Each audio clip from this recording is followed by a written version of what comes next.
It's 1898, and you're taking part in excavations in Saqqara. This place, not far away from Cairo, is full of ancient tombs and pyramids. You're in your Indiana Jones mood and hope to find something really phenomenal to become famous. Gold, manuscripts, treasure maps, mummies of famous pharaohs. Wait, a wooden bird? You're really disappointed as it looks like a regular toy. An old one, but still. Little do you know that years later, someone would propose that your bird was actually an ancient monoplane. So the artifact, nicknamed the Saqqara bird, is made of a sycamore tree. The birdie has a wingspan of just 7 inches and weighs around 40 grams. A perfect original souvenir from Egypt, I would say. It's over 2,000 years old and looks pretty plain, without any carvings of feathers or other intricate ornaments. It has a beak and eyes though, which makes our find look like a hawk, the emblem of the deity Horus. Its tail is rather unusual as it's squared, looks weirdly upright, and it seems like the sunken part of it was the place for a now missing piece. Humans love solving a good mystery, so there have been several attempts to explain the use of the birdie. First, quite simply, is that it was a ceremonial object. The second idea is that it was a toy for a child from some well-off family. It could have been some sort of boomerang, which was a popular concept in ancient Egypt. Then there was a theory that the bird had been used as a weather vane. But this one has been debunked as the figure doesn't have any holes or markings, except for the one made at the museum in Cairo to fix the exhibit on a stick. So there was no way to hang it in the past. Almost a century after the bird was found, Egyptologist Dr. Khalil Masiha proposed a new theory that it could have been a model of a monoplane. He believed the bird was missing a horizontal tailplane. Otherwise, it had its wings set at a right angle, similar to that of modern planes. It could have worked to generate the aerodynamic lift necessary for flights. Dr. Masiha also claimed that it was common at that time to place miniature models of technological inventions in tombs. So, did the ancient Egyptians really invent the plane in 200 BCE? That would make the Wright brothers, who are considered the inventors of aviation, really upset. They made one of their first flights only in 1903. There's just one way to know for sure, and that is to test the model. But you know, the ancient museum in Cairo would unlikely let one of their cherished exhibits fly around like a toy. That's why glider designer Martin Gregory built a similar model, this time of balsa wood, and concluded that even with the missing tailplane, the plane wasn't much of a flyer. Case solved? Not really. This didn't sound convincing enough to the History Channel, so they invited an aerodynamics expert to build another replica of the bird. He tested it in weather conditions similar to those in Egypt and was impressed with the little plane's abilities. So, if they did invent the prototype of a plane back in the times of pharaohs, it would be a good example of an oupart. That's an out-of-place artifact, an object that's way ahead of its time in terms of technology or history. And the Saqqara bird isn't the only example of such a revolutionary concept. In 1901, a group of divers retrieved the Antikythera mechanism from an underwater shipwreck near the Greek island of Antikythera. It's been dubbed the world's first analog computer, and it's currently dated around 100 BCE. The bronze mechanism could tell the position of the sun, moon, planets, and stars, as well as the lunar phase, the dates of upcoming solar eclipses, and even the speed at which the moon moves through the sky. No one's sure who used it and how or where it was made. But it's obvious that it's extremely precise and way too advanced for its time. The first flushing toilets in the world were invented in the middle of the 20th century. Just kidding. The ancient Minoans on the Mediterranean island of Crete and the Indus Valley civilization both came up with this brilliant invention at the same time, around 4,000 years ago. The plumbing and sanitation were so well done that no one managed to design anything better until 2,000 years later. One ancient Minoan lavatory was discovered at the Palace of Knossos. It looks like it had a wooden seat set over a tunnel that directed water from a rooftop reservoir to an underground sewer. Other varieties got water from jugs. Only the super rich people could afford all this glory. So if you wanted to shop for real estate back then, the flushing toilet would be a telltale sign you were in the rich neighborhood. Automated doors became a cool, seemingly new invention back in 1931. But the technology behind them is actually much older. Think the 1st century CE old. Mathematician and engineer Heron of Alexandria came up with a hydraulic system to open and close temple doors. To bring it into action, you need to light a fire to produce heat. There was a brass pot under the fire, half filled with water. The inventor connected the brass pot to containers that acted as weights. When the fire was burning, the water moved into the containers. They went down and pulled the ropes. It was nothing like a supermarket door that opens in front of you before you even have time to think. Heron's door took hours to open, and there was no way to stop the process. That's why they only opened the doors once a day before people entered the temple, to add some mysticism at the temple during ceremonies. Spooky. Looks like the first ever battery was invented in Baghdad around 2,000 years ago. A German archaeologist found this oval-shaped clay jar in 1938. Scientists are still not sure what purpose it served and who exactly invented it. There is a theory that it was used for electroplating objects with precious metals. When they filled it with a weak acid like vinegar, the battery produced around 1 volt of electricity. Another theory says it was a vessel for sacred scrolls. Would you like to buy contact lenses designed by Leonardo da Vinci himself? In 1508, he invented a glass lens with a funnel on one side. You were supposed to wear it with water inside to improve your vision. Sounds a bit uncomfortable, doesn't it? So, around a century later, French scientist René Descartes decided to improve the idea and make the cornea contact the future lenses. Contacts because they contact your eyes, get it? The glass tube with liquid did help improve vision, but blinking was sadly impossible. 2.5 centuries later, new technologies in the glass industry let scientists design contacts that would fit in the eye and even let the wearer blink. Thanks, guys! Still, those lenses were made of heavy blown glass and didn't let the eye breathe. About 50 years later, contacts became plastic, lightweight, unbreakable, and scratch-resistant, but still covering the entire eye. And then, in 1948, an English optical technician accidentally sanded down a plastic lens and figured out they'd still be in place even if they covered only the cornea. Imagine you're living in 19th century London and need to send a message to New York. It would have taken about 10 days to get there by ship. So when delivery time went from days to hours in 1858, it was a true sensation. The first message was sent by Queen Victoria herself. It was all made possible thanks to the transatlantic telegraph cable, running under the ocean. Sadly, the new cool invention only lasted a few weeks. It took years to bring it back to life. The ancient Indian texts mention beautifully decorated chariots or entire palaces called vimanas that could take off and, in a matter of seconds, fly away as far as space. Some people believe these vimanas only existed in Indian mythology, but it's also possible that they were based on a real technology that had been lost over the centuries.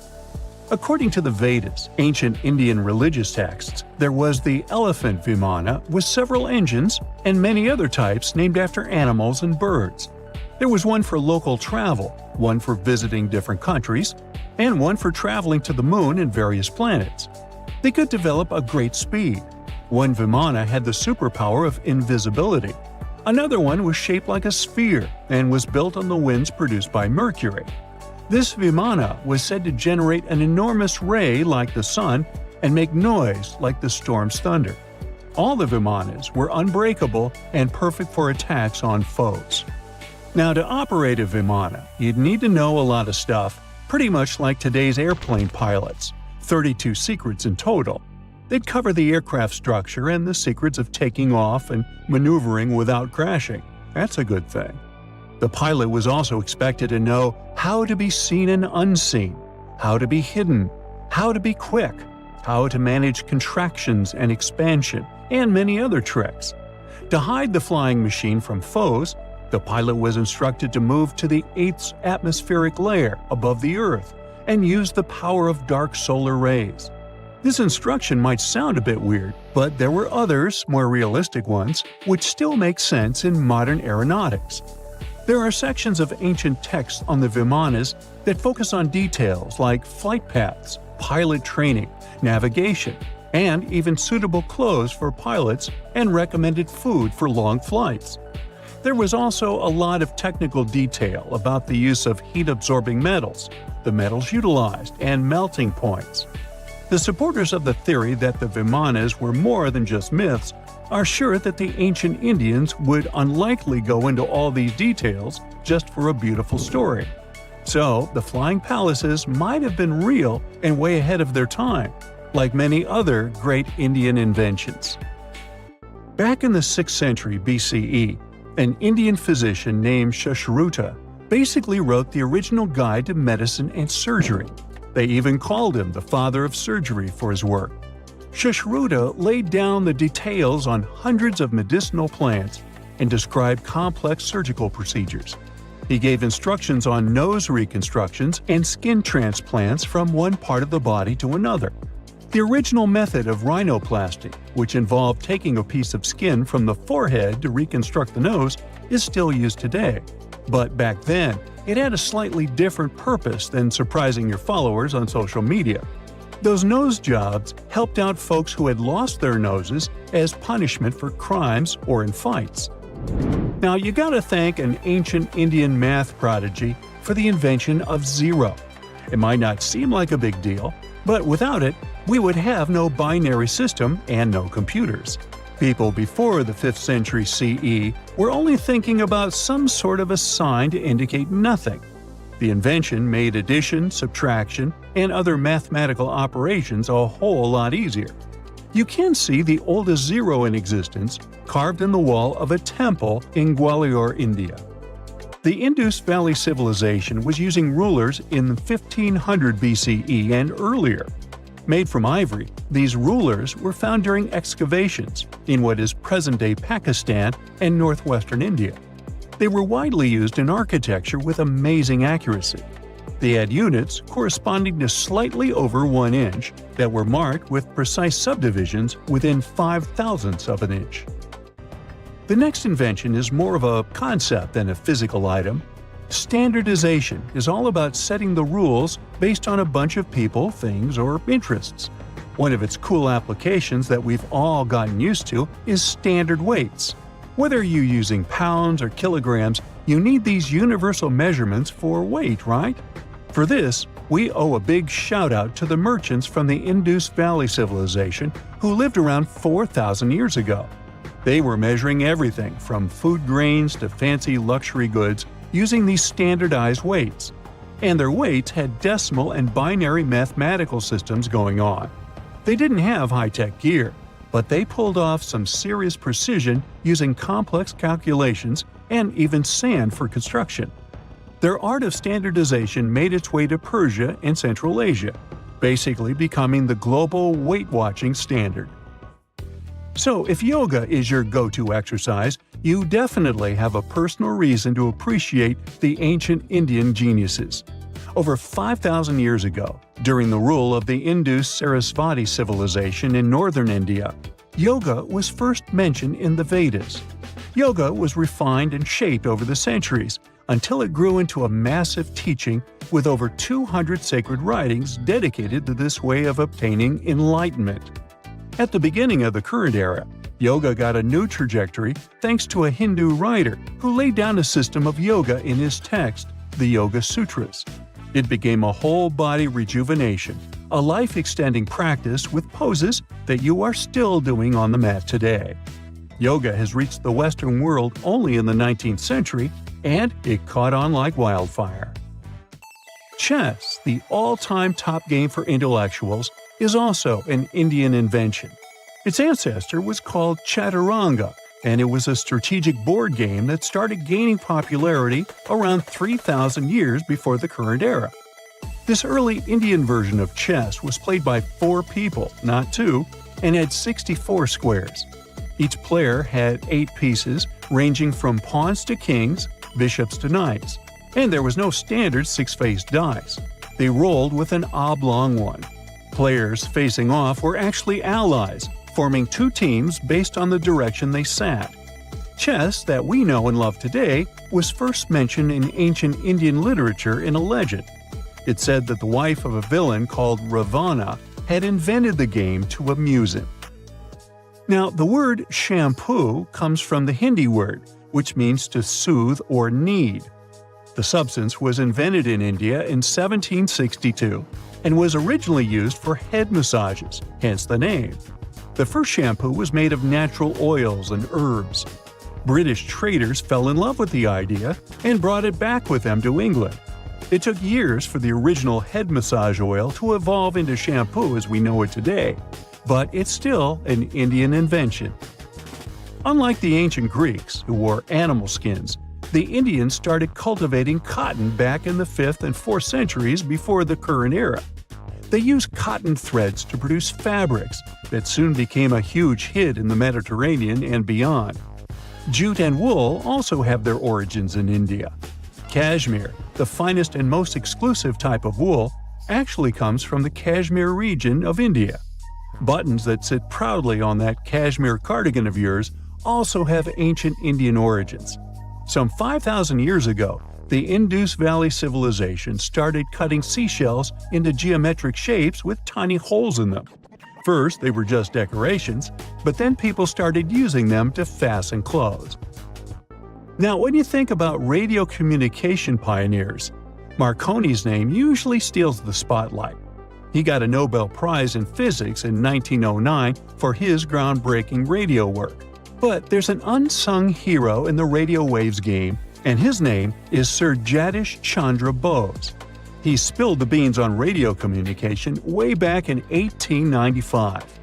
He shot an electromagnetic wave across 75 feet at the town hall in Calcutta, and it went through walls, rang a bell, and even set off some gunpowder. Marconi took a page from Bose's book, using his invention, the Mercury Coherer, as a blueprint for his own two-way radio. Bose didn't patent his genius creation, so he only got his credit a century later. Piano parlor at 35,000 feet. You won't believe you're on an airplane. That could have been the slogan of American Airlines. They pulled 50 seats out of each Boeing 747 and used the space to create a passenger lounge with armchairs, cocktail tables, and even a Wurlitzer electric piano. Their passengers could sing their favorite songs to the tickled ivories during long flights across the country. Luxury in economy. In the early 1980s, Continental Airlines installed so-called Polynesian pubs in some of its DC-10 jets. It was a small bar with snacks and drinks, round tables, and swivel chairs. There was also a video pong console. Continental took an approach worth appreciating. This kind of luxury was for economy-class passengers. Now imagine what first class was getting. Fine dining and flying. Australia's largest airline, Qantas, boasted a luxurious Captain Cook first-class lounge. The company turned the 747's upper deck into a full-on restaurant. It had it all: good food, good drinks, and good company. Flowers to prove a point. Pan American World Airways advertised the 707 Clipper as a machine without vibration. They put fresh flowers in a vase on each table to show passengers that the water wouldn't spill right on their laps during the flight. Pan Am featured freshly cut flowers until the late 1970s. Slightly questionable if turbulence struck, but still romantic. Full-size beds. During the 1940s, everyone enjoyed the privilege of sleeping comfortably during a flight. On the Boeing Stratocruiser, seats were roomy and could be turned into a full-on bed. The aircraft even had spacious locker rooms where passengers could change into their PJs or into a different outfit. Ooh, how the times have changed. Wacky colors. Until the mid-60s, airplanes were painted in light colors, or not at all. The only bright spot was usually a colored strip along the fuselage. But not American airline Braniff International. They hired a famous architect and interior designer, Alexander Gerard, to make their planes brighter. He used a vibrant palette that includes such shades as purple metallic and lemon yellow. But why dabble in bizarre paint jobs when you can make wacky planes, like the Flying Barrel? Officially called the Stipa Caproni, it was one of the funniest planes in aviation history. Italian engineer Luigi Stipa designed the thing to have its propeller inside the bulky barrel-like fuselage. The bizarre-looking plane actually proved to be quiet and stable in flight. The only drawback was the speed. It couldn't go much faster than 80 miles per hour because of drag. That wasn't much, even for the 30s. 9-winged super boat plane. Well, what else can you call it? Officially, it was the Caproni CA-60. Yep, the same aircraft manufacturer that built Luigi Stipa's weird barrel design. If you're wondering whether this thing could really fly, the answer is not really. It had a brief maiden flight, but wasn't successful on its second attempt. Its dreams of soaring across the Atlantic went down with it. Can you tell me what date it is today? Piece of cake. You just look at your smartphone and voila, you immediately know the day, month, and year. But was it always this easy to tell the date? Did the ancient people even have the concept of a year that lasts 365 days? Yes and no. Mayan calendars had cycles. That's close to what we call a year. But the Mayan cycle was much longer, 819 days. And this is where the mystery begins. 819 days compared to what? When does this calendar begin, and when does it end? Scientists were asking themselves this question for decades. They discovered and deciphered the Mayan calendar during the 1940s. Recently, 2 American scientists, John Linden and Victoria Bricker, came forward with a solution. So, what did they do differently from their predecessors? The duo deciphered the code by broadening their thinking. They expanded the calendar from 819 days to full 45 years. That's 20 times longer than the original cycle. And a pattern started to emerge. This was a major breakthrough because the Maya told time in a complicated way. You can forget about the easy-to-read Arabic numerals we have today.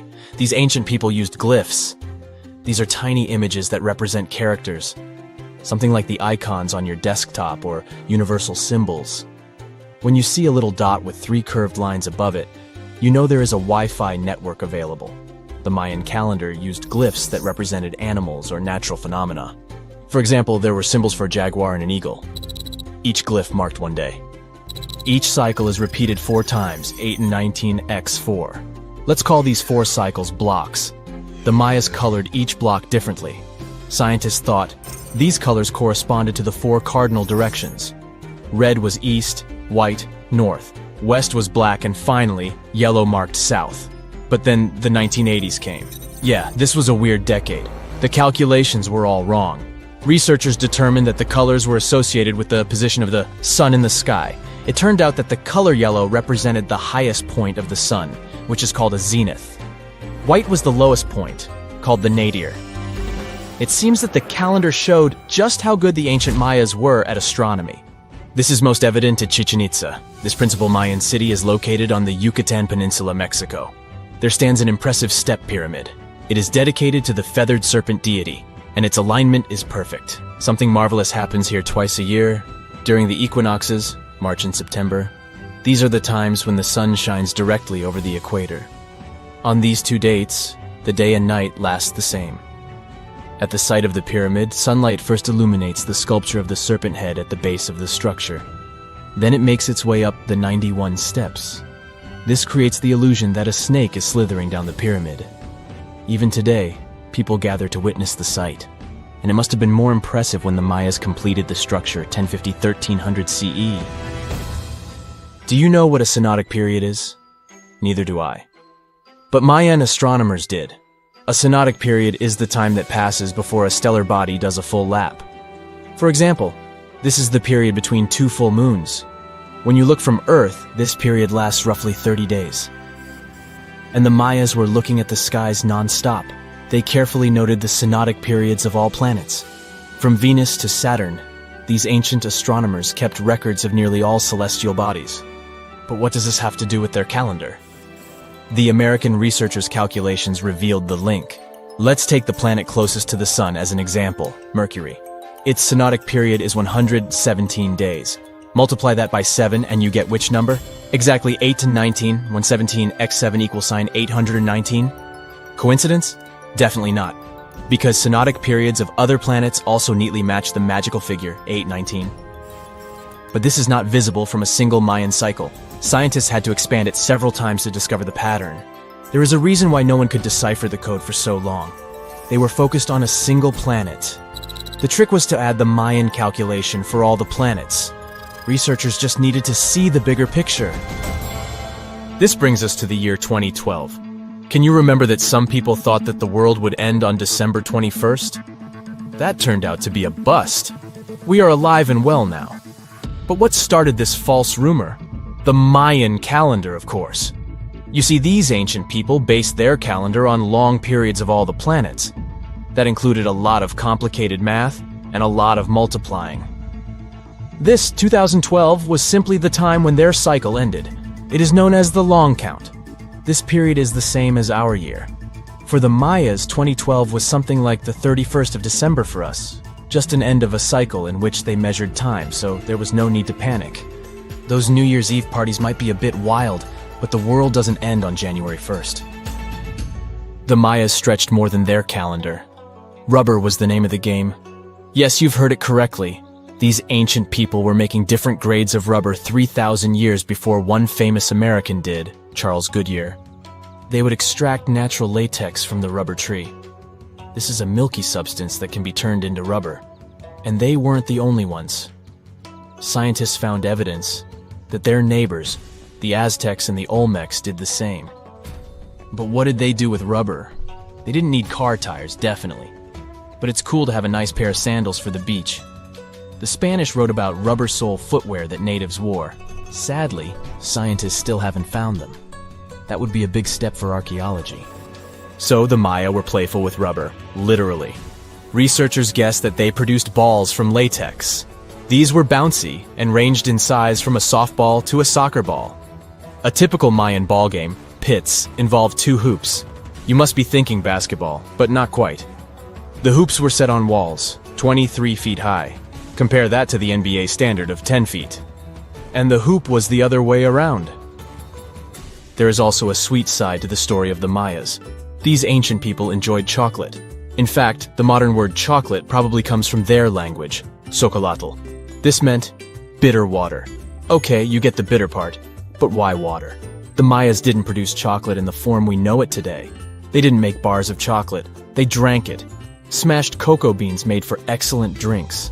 The Mayas perfected the mixture over time and even added spices. Anyone up for a fiery chocolate drink with stew peppers and cornmeal? Who knows, maybe this beverage actually tasted well. Cocoa beans were sacred and used as a currency. Researchers believe all social classes got to enjoy it. Free chocolate for all sounds nice even today. But where did the Mayas get clean water for their cocoa drinks? From the oldest known filtration system in the Western Hemisphere. It was based on zeolite. These are minerals that contain aluminum and silicone compounds. And guess what? Modern air and water purifiers still use this material. Mayan tech wins yet again.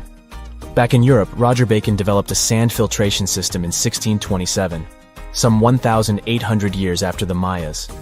But what about regions without rivers, lakes, or springs? Mayan engineers had it all figured out.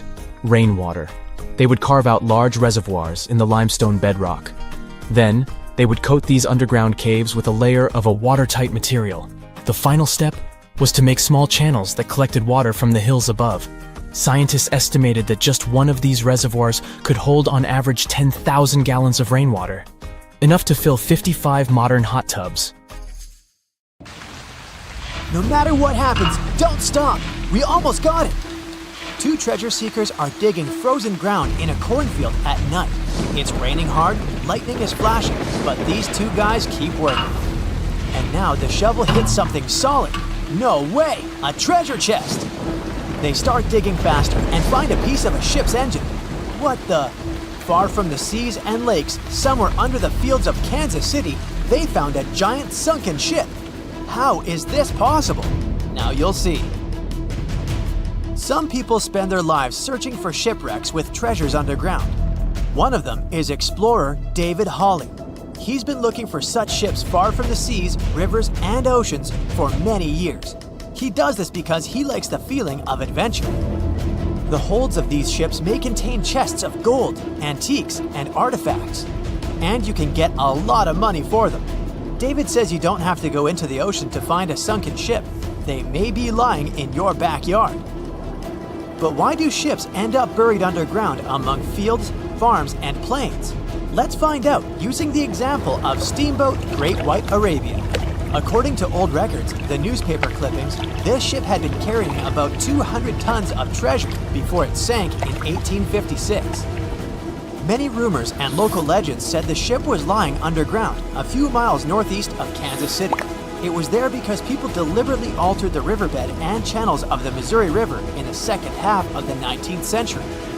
They artificially brought the shores closer to each other. They narrowed the river to increase the flow's speed, so boats could sail much faster. In the 19th century, steamboats were the most popular means of transporting passengers and goods. Before railroads, they extended the western border across the Mississippi and Missouri rivers and brought supplies to people. That's why it was so important to increase the speed of their movement. So, on September 5, 1856, Arabia was sailing along such an estuary. It came across a snag sticking out of the water. A piece of log quickly flooded the ship. Fortunately, all passengers were evacuated. But the steamer and its precious cargo reached the silt bottom of the Missouri River in a few minutes. Several years had passed. Everyone forgot about the vessel. During this time, the course of the Missouri River had changed. But Arabia remained under the wet, muddy bottom. The soil level above it was getting higher, and the ground was losing moisture. Eventually, many decades later, a cornfield formed above the sunken ship. In the 1980s, one farmer owned this area, and he had no idea what was hidden in his territory. David Hawley carefully studied the history of the sunken ships of the USA. He knew that hundreds of steamers had gone underwater all over Missouri, but most of all, he was interested in Arabia, as there were rumors that it was filled with gold and other valuable things. The territory of cornfields in Kansas was vast, but David Hawley knew how to search properly. In 1987, he started working. First, together with his brother and father, they collected all the clippings from old newspapers they could find. They were looking not only for information about the steamer, but also for maps of the Missouri River. They tracked its historical changes, checked the dates, and identified a large area where the steamer sank. Next, they used electromagnetic testing and other geological stuff to study the soil and find the right place.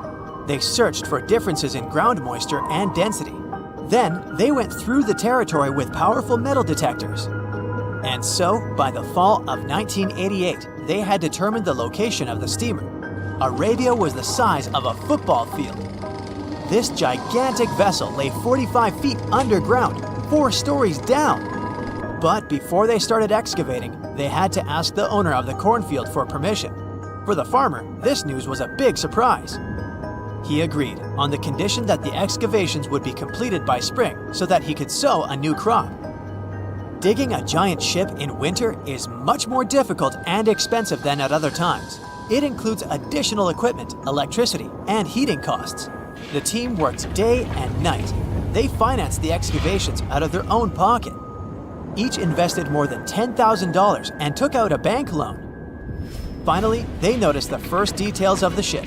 The shovels hit the huge engine boilers and the deck. The goal had been achieved. Most of the cargo lying inside the sunken ships is covered with rust, shells, mud, and is badly damaged. The contents of Arabia were in excellent condition, considering that the ship had sunk 130 years prior. Unfortunately, they didn't find the chests of gold, Still, they got several tons of other valuable cargo, household items of people who lived in the middle of the 19th century. It was a time capsule. The ship was carrying supplies for hundreds and thousands of people, and all these things were perfectly preserved. For example, they could clearly see the brand stamp Goodyear Rubber Company on one rubber shoe. The longer the excavations continued, the more things David and his team found. In the barrels, they found plates from the 19th century. They were intact and usable. Also, there were clean clothes, thousands of pairs of shoes, harpoons, frying pans, and umbrellas. The ship was carrying cargo to supply about 16 small towns. Yes, it's not gold, but such artifacts are also precious.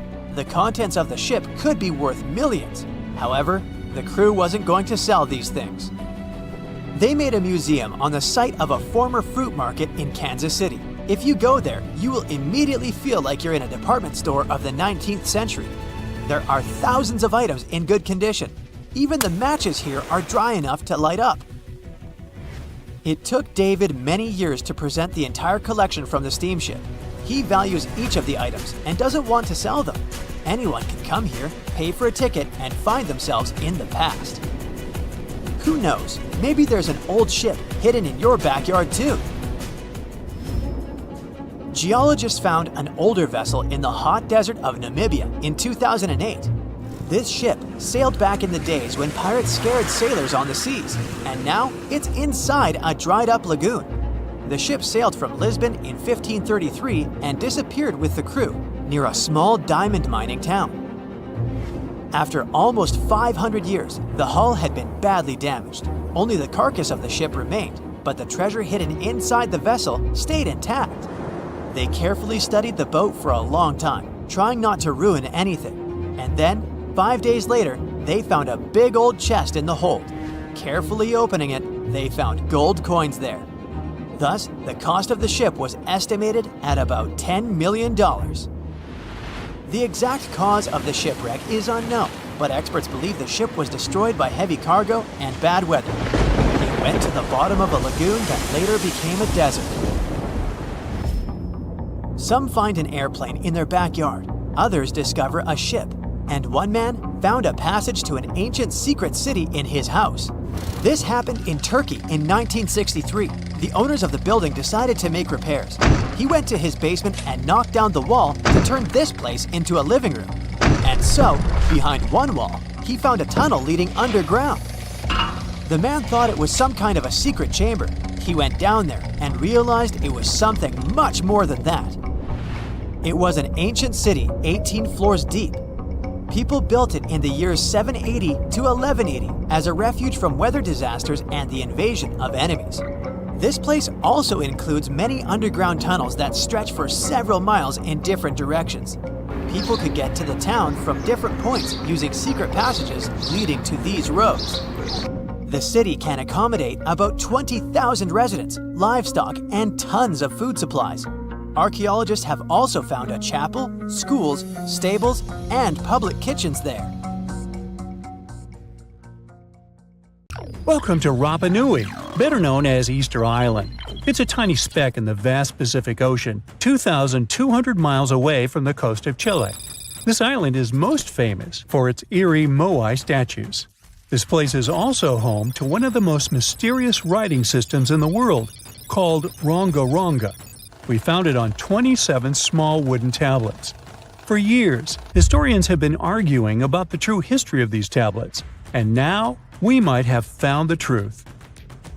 Humans first set foot on this island in the 12th century.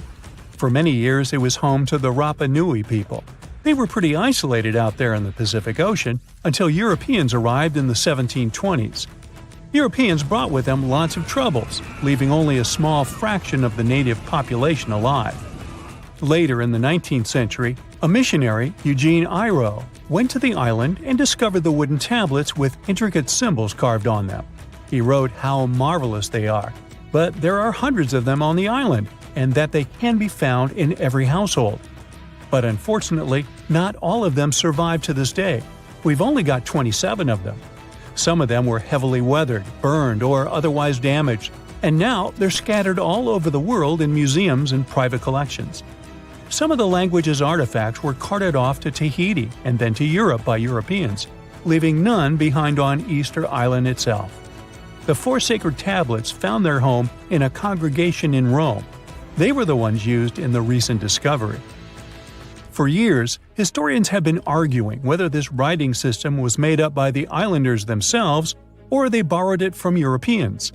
To find the truth, they decided to use a technique called radiocarbon dating.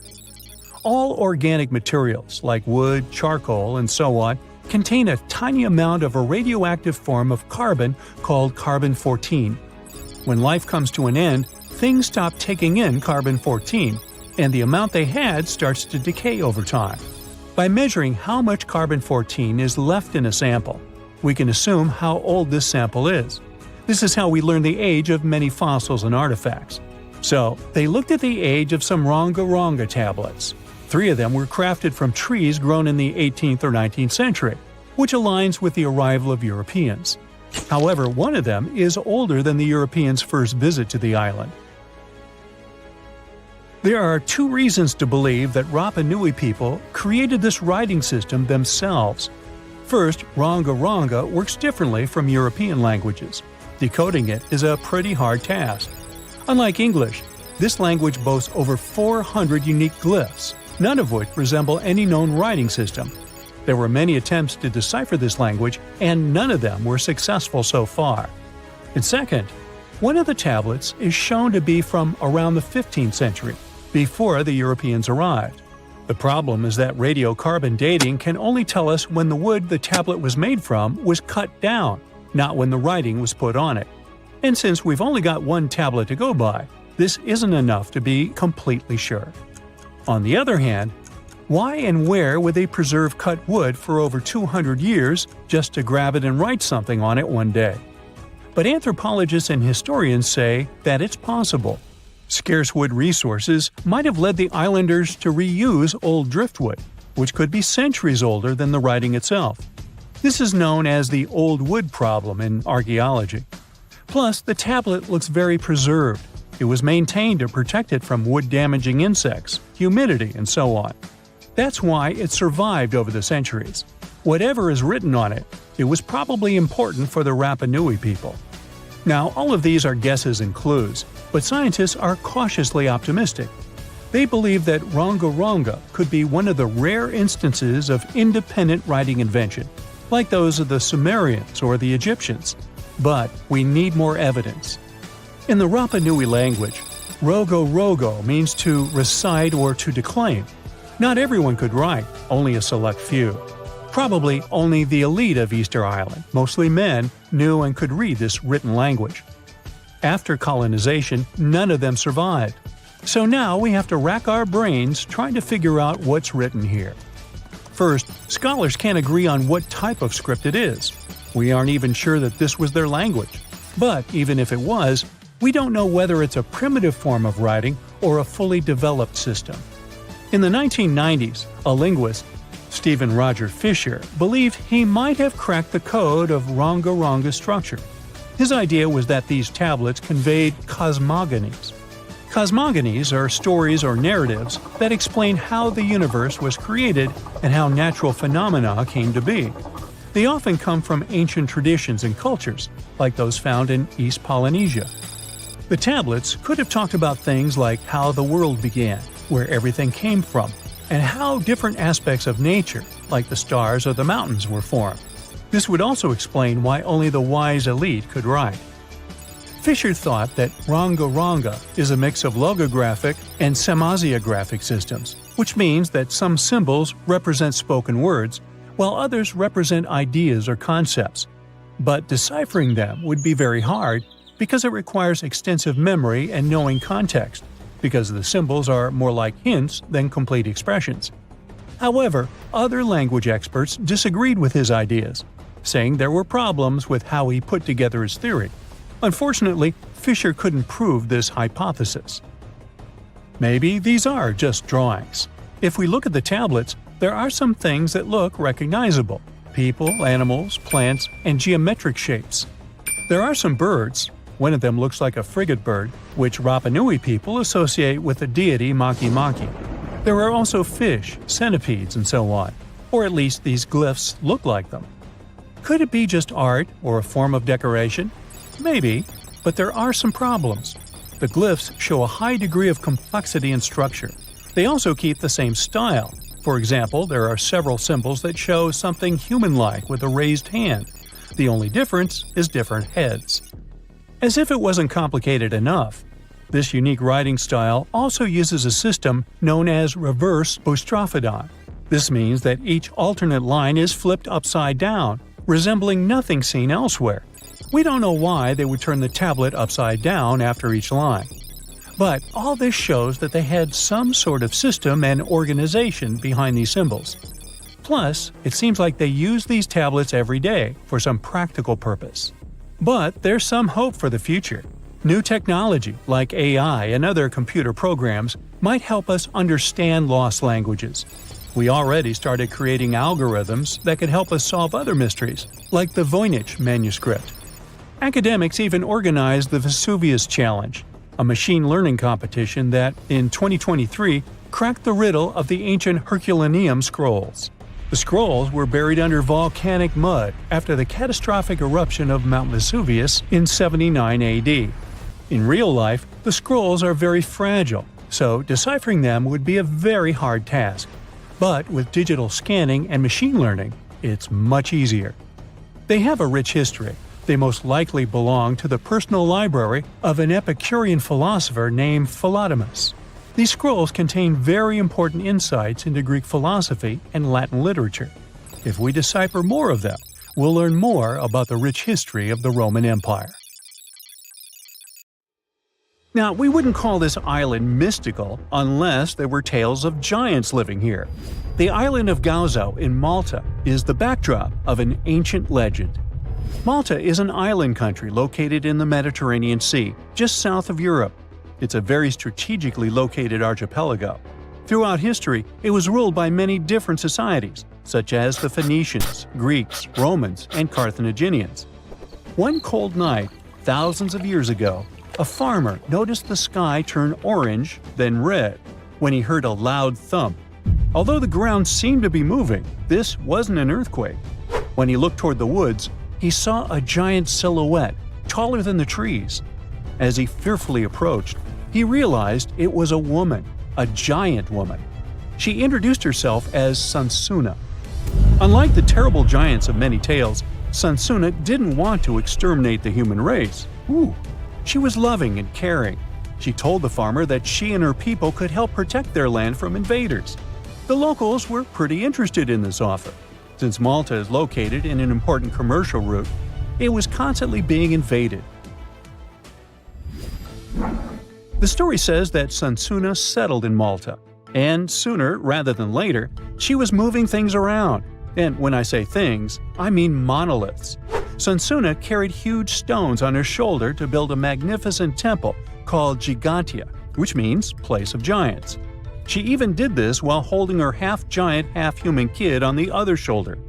Some say Sansuna lived exclusively on beans and honey, although others replaced honey with water. The funniest bit here is that Malta is the 10th smallest country in the world, but it somehow managed to host giants. Hey, go figure. The temple looked like a giant game of Tetris, with some stones weighing as much as 20 elephants. Some of these monolithic rocks are so heavy, scholars guess it would take 50 men working together to lift just one stone. Now, as much as this is entertaining, humans never proved giants were real, so this story couldn't be true. There's a brief mention of a species of giants called the Nephilim in some ancient texts. The Nephilims would have been terrible giants that wreaked havoc on the earth and only survived until the Great Flood. But nobody ever found real proof of this species really existing on Earth, until this came along. The world of Maltese archaeology unearthed quite a few shocking things in the past years. One of them are known as the hypogeum skulls. Hypogeum is the Greek word for underground, and this incredible site was discovered in the first decade of the 20th century. Back then, Malta's National Museum director received an important phone call. Someone had accidentally dug some impressive bones and asked him to come check it out. The hypogeum looked like an underground city, filled with mazes and rooms that stretched along multiple floors. They were all made with similar limestones as the Maltese temples above ground. The hypogeum was filled with important relics and artifacts. Scientists quickly understood that the hypogeum was built as a type of final resting place for locals. So, along with skulls, they found a lot of bones and skeletons. One of these artifacts were skulls, but these weren't regular human skulls. Rather, they were of the elongated type. To make matters worse, these skulls were hidden from the public for years. People started to talk and created a bunch of theories behind it. The truth is that this discovery was a turning point for Maltese archaeology, although scientists didn't know what to do with it. Some wondered if these skulls were natural or manipulated, since they knew some cultures in the world used head binds to alter their skulls. Other scientists threw in the hypothesis of little gray people or even the legendary giants. Some say that the elongated skulls could have been sculptures that worshipped otherworldly deities. There was no way to confirm any of these theories, so the question remained: who were the builders of Malta's megalithic temples? Now let's take a look at what scientists know. The Maltese megalithic temples have been standing strong since 3500 BCE, which is even older than the pyramids of Egypt. The main dilemma here is that these temples were built even before we invented writing, yet they required advanced technological skills to exist. The Gigantea Temple seems too absurd to have been built by humans. The South Temple has a corridor with 4 oval rooms on the sides, looking like a big shamrock leaf. In one of these rooms, scientists found altars decorated with spiral patterns. It looked like an altar of some sort, indicating early Maltese people used them for ritualistic purposes. The North Temple is similar but smaller, with a very low entrance that makes people crouch down to get inside. You get it? You need to bow down to their deities in order to get into this sacred place. I mean, one can't help but wonder about the secret reasons these ancient builders had to build such a huge temple. I'm thinking they probably cast one of Daenerys' dragons to move the monoliths around. Yeah, I'm joking here. But hey, remember the entrance to King's Landing? Yup, the series used the Medina Gates in Malta as the exterior of King's Landing during Episode 3 of Season 1. Anyways, back to the giants. The ritualistic theory of the whole thing won a few points when archaeologists uncovered these mysterious figures. They're popularly known as fat ladies. These tiny statues have round bodies and faces that show how much they enjoyed life. They kind of look like a miniature Sunsana, the giantess we talked about. Scientists believe these were statues that celebrated well-being and prosperity. It does prove that the people of the time had advanced craftsmanship skills, and they were pretty intentional with their constructions and art manifestations. One of these statues is known as the Sleeping Lady. This Neolithic piece of art depicts the figure of a large woman lying on her side sleeping. After studying it deeper, scientists guessed this statue was meant to represent the Great Reaper. It was found in the hypogeum, which we now know was a huge resting place. This specific statue is different from all the other fat ladies, starting with the hair and the embroidered skirt. Then there's this statue. This is supposed to represent an 8-foot-tall woman and the rim of her skirt. She was discovered in the most unusual of ways.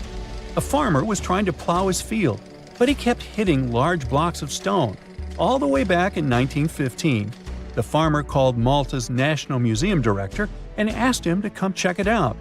Some think this is all the proof you need to confirm that Sunsana was real. Others aren't all that sure. But that's not all. The place where this giant statue was buried revealed one of Malta's most impressive archaeological sites, the Tarsian temples. The temples were made from limestone blocks. Some are 20 feet tall and weigh around 20 tons. Zamet, the museum director, kept digging and discovered multiple sites made of megalithic stones. All of them supposedly built by Stone Age farmers, all stranded on a remote island in the Mediterranean Sea thousands of years ago. It just doesn't make sense. I mean, look at these temples in Manidra. This is probably the world's earliest calendar. On the equinoxes, the sun passes directly through the main doorway, straight down the central axis. On the solstices, there are 2 superb variations. During the summer solstice, the rays fall on the edge of the megalith to the left of the doorway. and during the winter, the rays fall to the right side of the doorway. It's astronomical precision at its finest. And what about the structures in the Hal Tarshan that we've already talked about? This complex is the oldest one in all of Malta. It was built with the purpose of doing animal offerings to deities. Scientists confirm this by unearthing numerous animal bones buried in the soil. They also found a great collection of spirals, indicating that the locals also used this temple for ritualistic purposes. Overall, there are 7 megalithic temples in Malta, each more impressive than the other. Scholars keep on digging to see if they can uncover the truth, much like researchers do with the pyramids of Egypt, the lost Mayan cities in the Americas, and other sites. Rekat structure is a giant formation in the Sahara that looks exactly like a giant bullseye. It's so wide that you can see it from space. Even the CIA got interested in it. In 1965, they planned a flyover looking for geomagnetic anomalies. The findings are still classified. Perhaps the theories are true, and this place is truly the lost city of Atlantis. Now, Atlantis supposedly sank beneath the waves, but recent discoveries are pointing us in a different direction. This is an ancient story that goes far back in time, and Plato was the first to mention it. The place had loads of greenery and a curious structure: 3 concentric circles of land surrounding 2 circles of water. 2 key quotes from Plato's writing suggest that Atlantis might not have been a typical island in the middle of the ocean. Plus, Atlantis had a major influence from Africa and Europe, challenging the idea of it being in the Atlantic. It turns out that the Eye of the Sahara and Atlantis look alike. When astronauts saw the Eye of Sahara from above, they initially suspected a meteorite impact crater, but the rings of the structure matched the layout described of Atlantis. More importantly, the Sahara wasn't always a desert.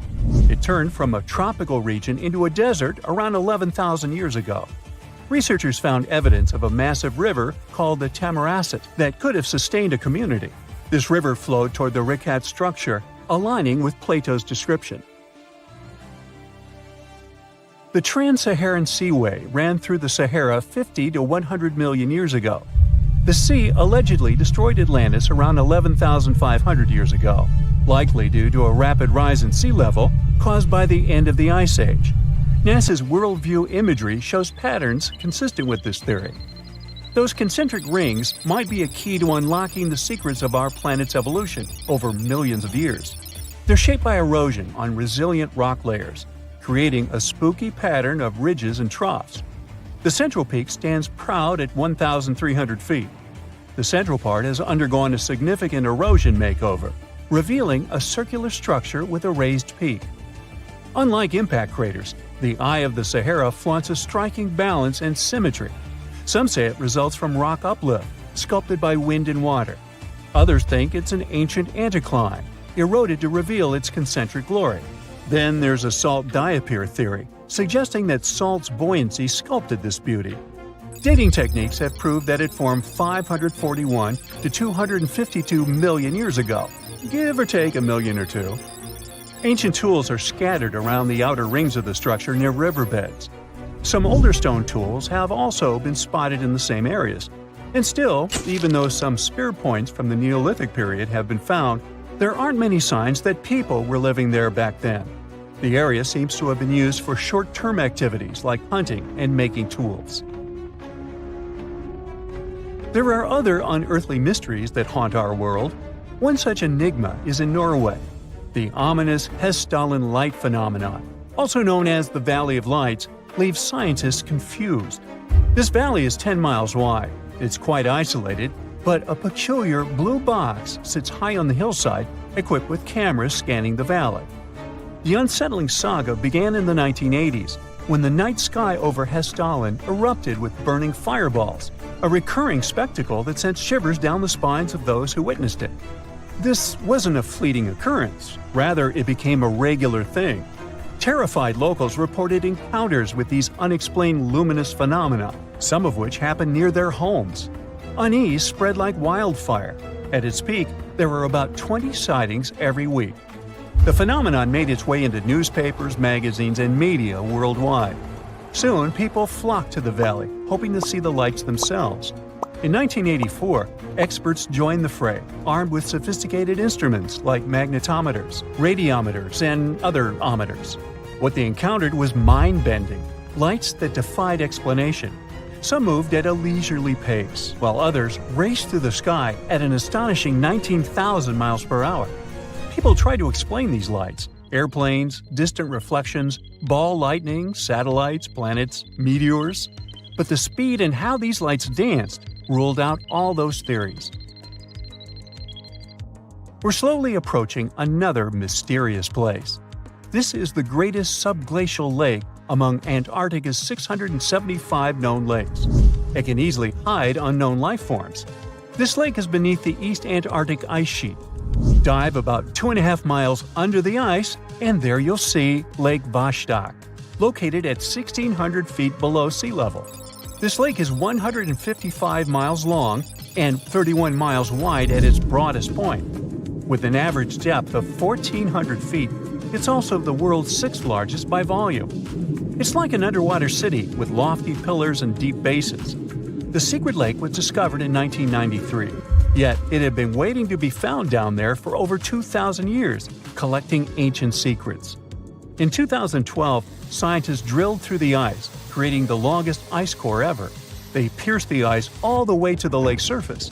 The year 2013 brought an unexpected twist when the tranquil waters erupted during the extraction of an ice core, mixing with drilling fluids.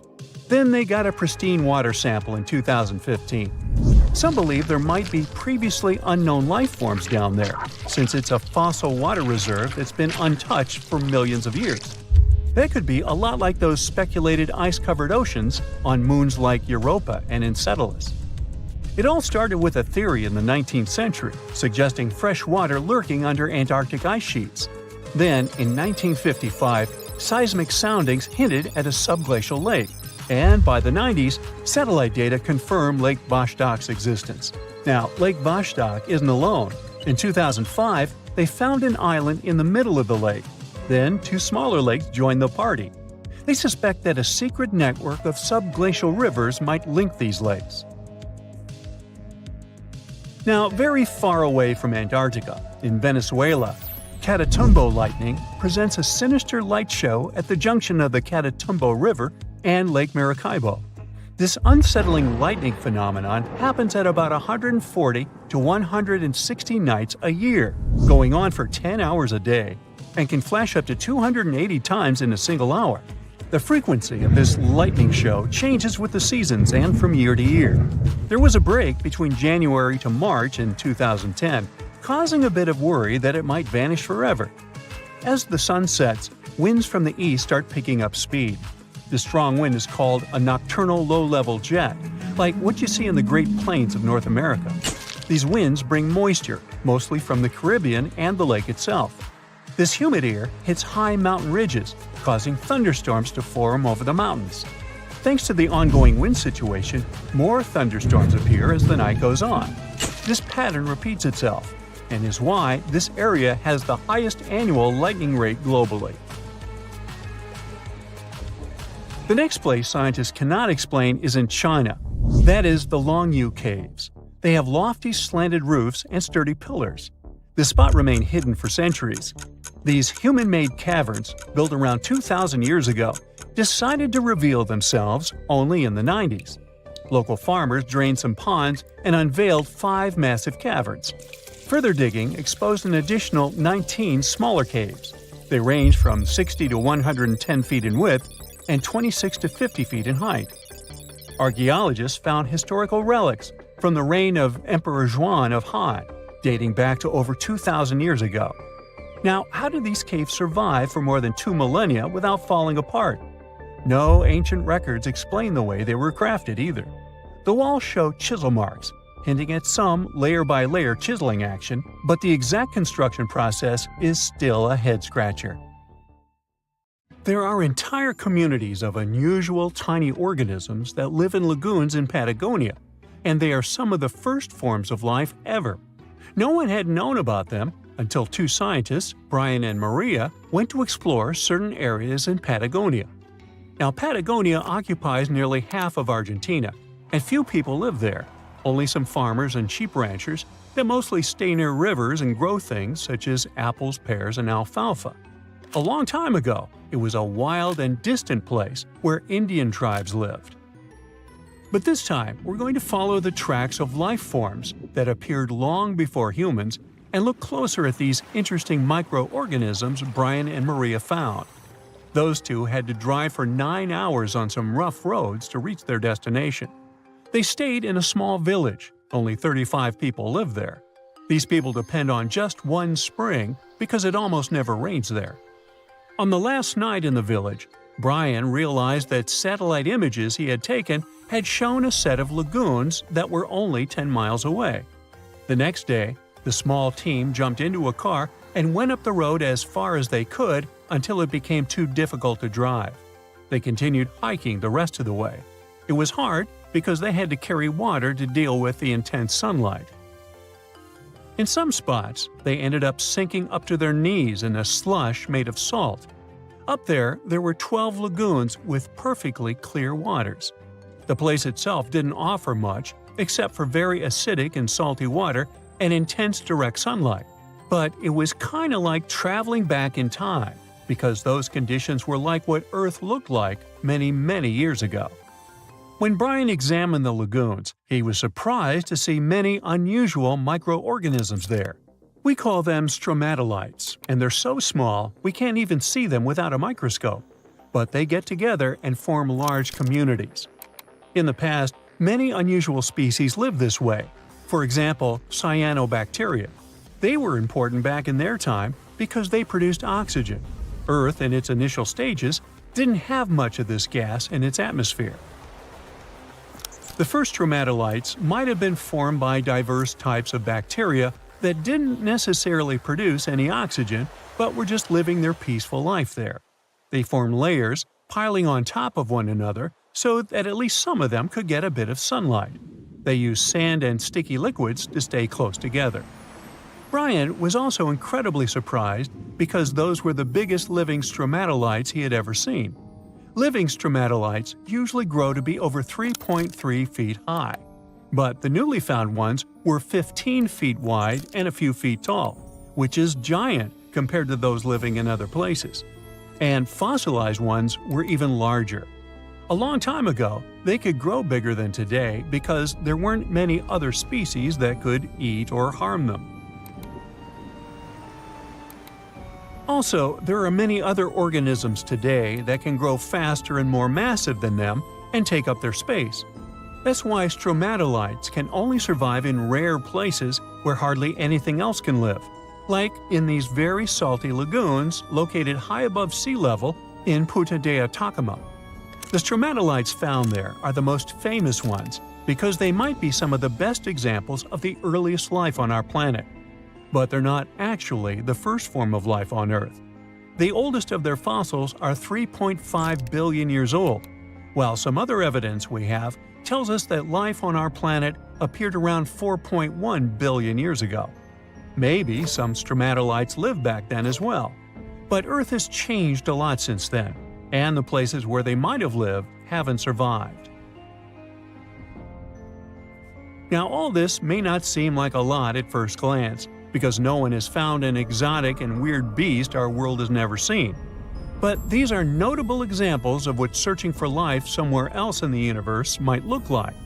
Scientists who are interested in studying Mars often come to this place, since it might be similar to what the red planet looked like an exceptionally long time ago. If there were fossils hidden in the ancient rocks on Mars, they might look like these stromatolites. Another faraway land has revealed some of its secrets. It's Antarctica, with an ancient lost world found under its ice. Antarctica hasn't always been this frosty, isolated land of snow and ice sheets. Once it used to be part of the Gondwana supercontinent, together with what is now South America, Africa, Australia, the Arabian Peninsula, and the Indian subcontinent. But at some point, it split off and went to build a life on its own. It formed as other landmasses started to move away, which created its coastline. But Antarctica was different in many other ways back then too. It used to be a land covered in magnificent forests and rivers full of life. Scientists use radar and satellites to explore a mysterious world hidden under the ice there. This ancient land, which is close to the Indian Ocean, is as big as the U.S. state of Maryland or Belgium. It's more than 14 million years old. Some studies say that this area formed over 34 million years ago, which was way before Antarctica got into its deep freeze. At first, temperatures there were higher, possibly like the weather in Patagonia or the cold, temperate rainforests of Tasmania, New Zealand, or maybe even more tropical than that. But as the climate became cooler, small glaciers started forming on hills close to the rivers.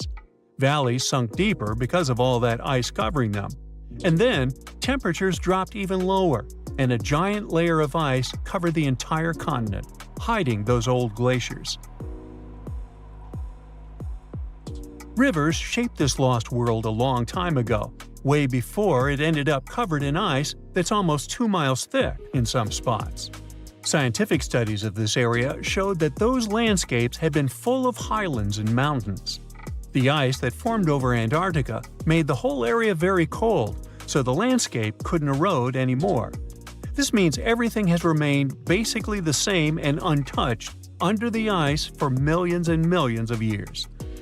What's interesting is that we know less about this land hidden under the ice than about the surface of Mars. One way to explore it would be to drill through these ice sheets to check for samples of sediments below. They could tell us more about the ancient flora and fauna frozen underneath. It's not a new method. A similar method was used to collect 2-million-year-old samples in Greenland. Australia has a secret world too. Ancient organisms were found hidden in rocks in the northern parts of the continent that are about 1.6 billion years old. These microscopic things are part of a family called eukaryotes. The members of this family that exist today include plants, fungi, animals, and even those tiny organisms with just one cell, such as amoeba. All living things with nuclei in their cells, including us, can trace their family tree back to one of the oldest members of this family. That one is called the last eukaryotic common ancestor, and it lived more than 1.2 billion years ago. Those ancient organisms were more complex and bigger than bacteria. Maybe they were the first predators on Earth, hunting bacteria. Imagine you are walking to your car in the morning, but there is a problem. Your vehicle is not sitting neatly by the side of the road. Its rear end is sticking out of a gaping hole. This is what happened to a Queens resident, New York, back in 2020. A sinkhole had swallowed his SUV overnight. Events like this are nothing out of the ordinary in many parts of the globe. But sometimes, sinkholes can hide unspoken beauty inside them. In East Asia, a recent find stunned the scientific community. Cave explorers came across a colossal sinkhole that concealed an ancient forest. It is located in a province, Guangxi, close to the north of Vietnam, the Lê County, where researchers discovered the hidden forest is already famous worldwide for sinkholes. This one brings the number to 30. They are scattered over an area the size of 3 Gibraltars. This is just a tenth of the total number of sinkholes in the whole country. The name Tiankeng for these large holes in Earth's surface translates as sky holes or heavenly pits. The dimensions of the new sinkhole are impressive. It is over 1,000 feet long, and it's pretty deep too. You could fit the Great Pyramid of Giza 1.5 times inside it. The sinkhole's total volume matches that of 2,000 Olympic swimming pools. The exploration team had to hike for hours to reach the bottom. It was all worth it in the end. They discovered a pristine underground forest that had no trace of human activity. Scientists estimate that the plants date back to the time of the dinosaurs. The foliage reached to the explorers' shoulders. Some trees were 2 times taller than the Hollywood sign. This discovery was amazing, but not entirely unexpected. Geologists were familiar with this type of landscape. In this part of East Asia, karst topography is pretty common. The word is Slavic in origin. Since the late 19th century, geologists have been using it to describe barren limestone regions. This type of landscape features fissures in the ground, caves, underground streams, and, of course, sinkholes. Karst forms in parts of the world with heavy rainfall. The water dissolves materials such as limestone or dolomite. This creates a scenery that many people describe as wild beauty. Karst terrains have a practical purpose as well. They are ideal for storing water that humans can drink. Around 700 million people around the world use these karst aquifers as their primary water source. In the United States alone, 40% of the groundwater used for drinking comes from them. Springs of Florida and the Mammoth Cave in Kentucky are just some of the most famous karst areas. Geologists classify around a fifth of the U.S. land surface as karst. This type of terrain exists on other continents as well, in the Caribbean, Europe, Australia, and Asia. Due to local differences in climate and geology, karst doesn't appear the same everywhere. In the Spanish province of Malaga, the landscape consists of barren rock. This is what the karst regions of Italy, Slovenia, and Montenegro also look like. In East Asia, the landscape over the karst is green. This is because of the humid tropical climate. Sinkholes and cave entrances are usually hidden behind lush vegetation. The region's unique appearance got it inscribed on the UNESCO's World Heritage List in 2007. The world's second most populous country is home to 2/3 of the planet's natural occurring sinkholes, tiankengs. They start to form when rainwater seeps into cracks in the limestone. Over time, the gaps widen as more and more material is washed away. At one point, the ground above the limestone becomes unstable. The end result is the collapse of the surface layer. This happens suddenly and without prior warning signs. Once a hole forms in the ground, water starts filling it up. Another way for a sinkhole to form is the existence of an underground cave. Its roof can collapse. The shape of such sinkholes resembles a funnel. It is wider at the opening on the top and narrower near the bottom of the pool. The most famous of these sinkholes are cenotes. They occur naturally on the Yucatan Peninsula in Mexico. The region is home to more than 2,000 cenotes. They are all former caves whose roofs had collapsed at some point in time, and they are filled with fresh water. The local people have been using them as water sources for thousands of years. The ancient Mayas gave them mystical symbolism. For them, the cenotes were passageways to the other world. In reality, they are just a feature of karst terrain. Sinkholes that form in regions with abundant rainfall and limestone beneath the surface soil. The depth of a sinkhole can vary significantly. The smallest are barely 3 feet deep. When it fills up with water, it turns into a pond. A large lake can form in the place of a large sinkhole. One example is the Red Lake in Croatia. The most impressive thing about it are the steep cliffs that rise above the lake. They are nearly 800 feet tall. The world's biggest and deepest sinkhole, Xiaoshai Tiankeng, lies in the vicinity of the Yangtze River.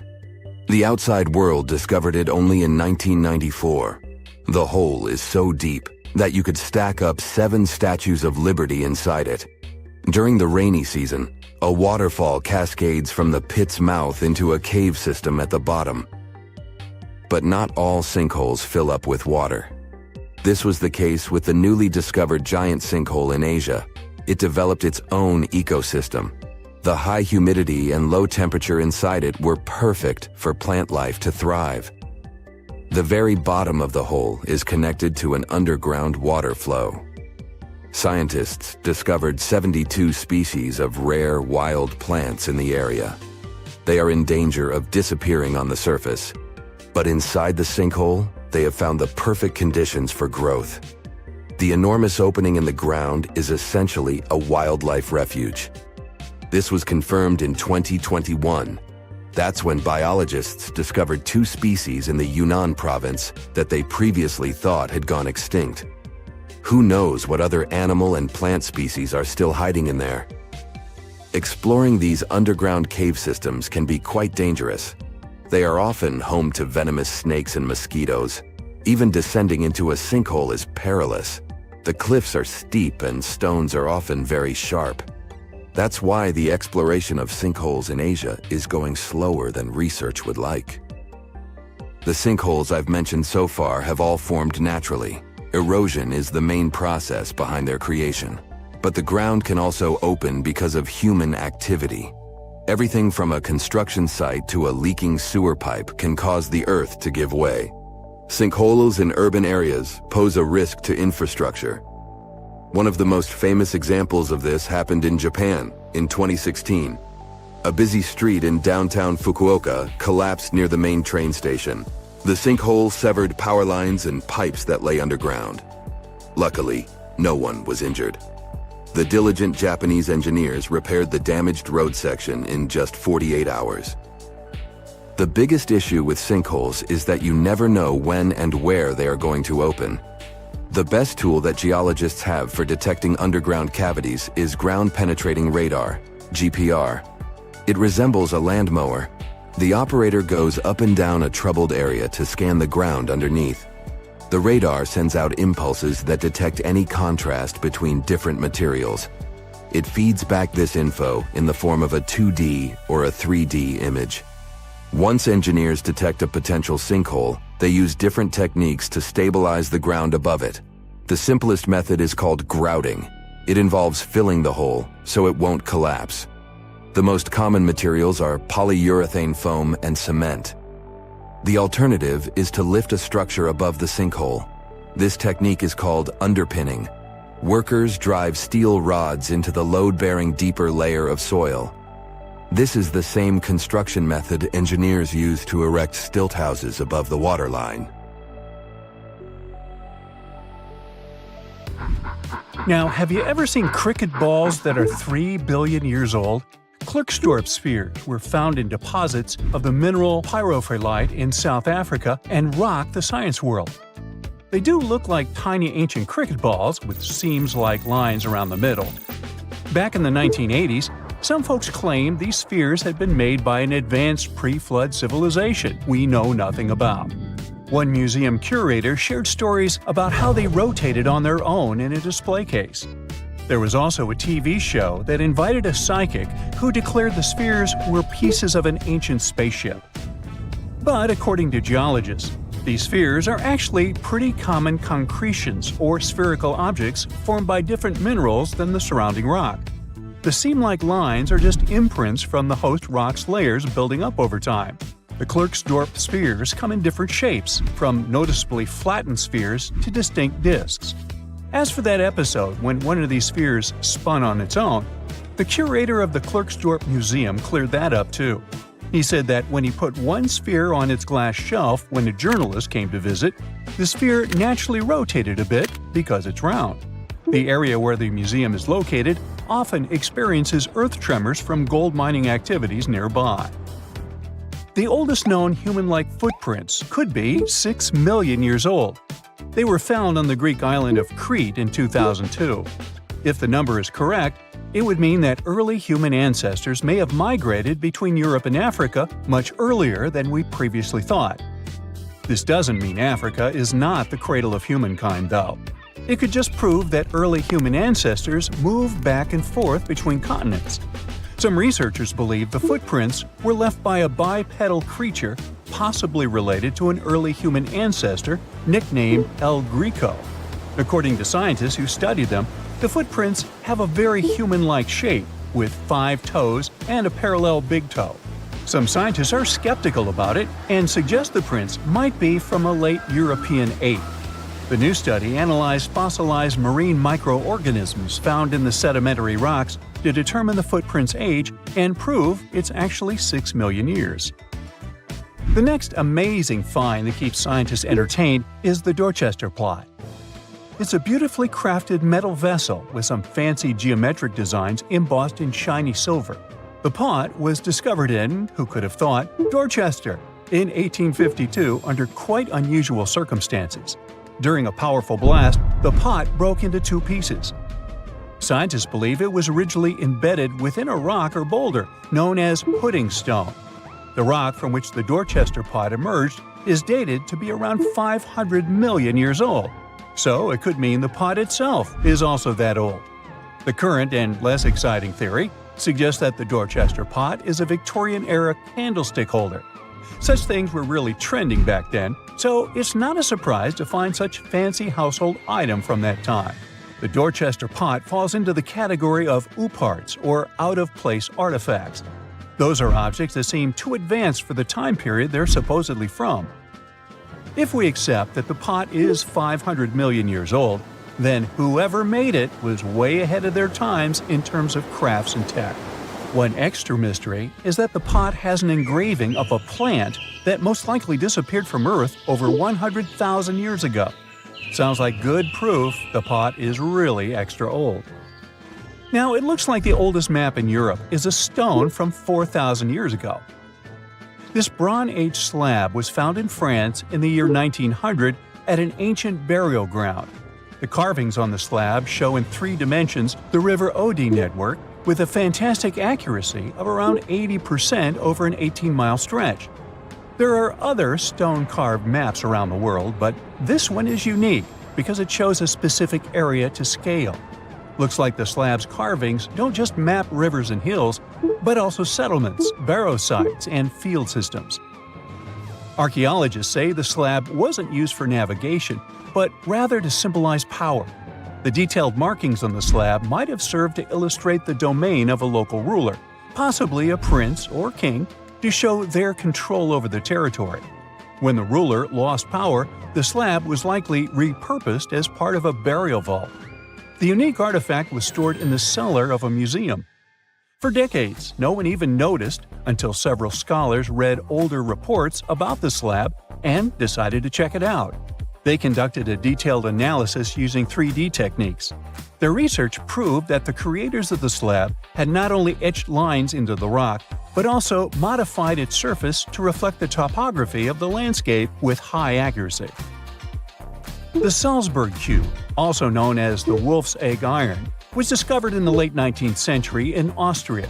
Now, don't let the name mislead you. It doesn't look like a cube at all. It's more like a rounded object with 2 flat sides. Down the middle, there's a groove, and the surface is covered with pits and craters. This unique appearance is the reason why many people think it might be something out of this world. Workers accidentally found this artifact when they blew apart a piece of coal. The coal seam it came from is thought to be over 60 million years old. The Salzburg cube moved between museums, mysteriously vanished in the early 20th century, and then showed up again. A professor from Bonn University suggested it might be from a meteor, but they found no evidence of elements that you'd normally see in meteorites, like cobalt or nickel. Then researchers thought it must be a human-made object, possibly a Victorian-era candlestick holder. No one knows the true story of the cube or its current location. Yep, it disappeared again. Have you heard about the Meister print? It's a fossilized sandal print discovered in 1968, and it has sparked a lot of intrigue. There's a trilobite inside the print, which supposedly went extinct around 500 million years before humans even existed. But many historians think this age is an exaggeration. When Meister found the fossil, it was authenticated. But the scientist who did it didn't confirm it was a human sandal print. He only agreed there was a trilobite there. When another scientist visited the site, he found a 6-inch impression he believed was from a child's moccasin. But the footwear seemed to be new. So, could it be evidence of time travel?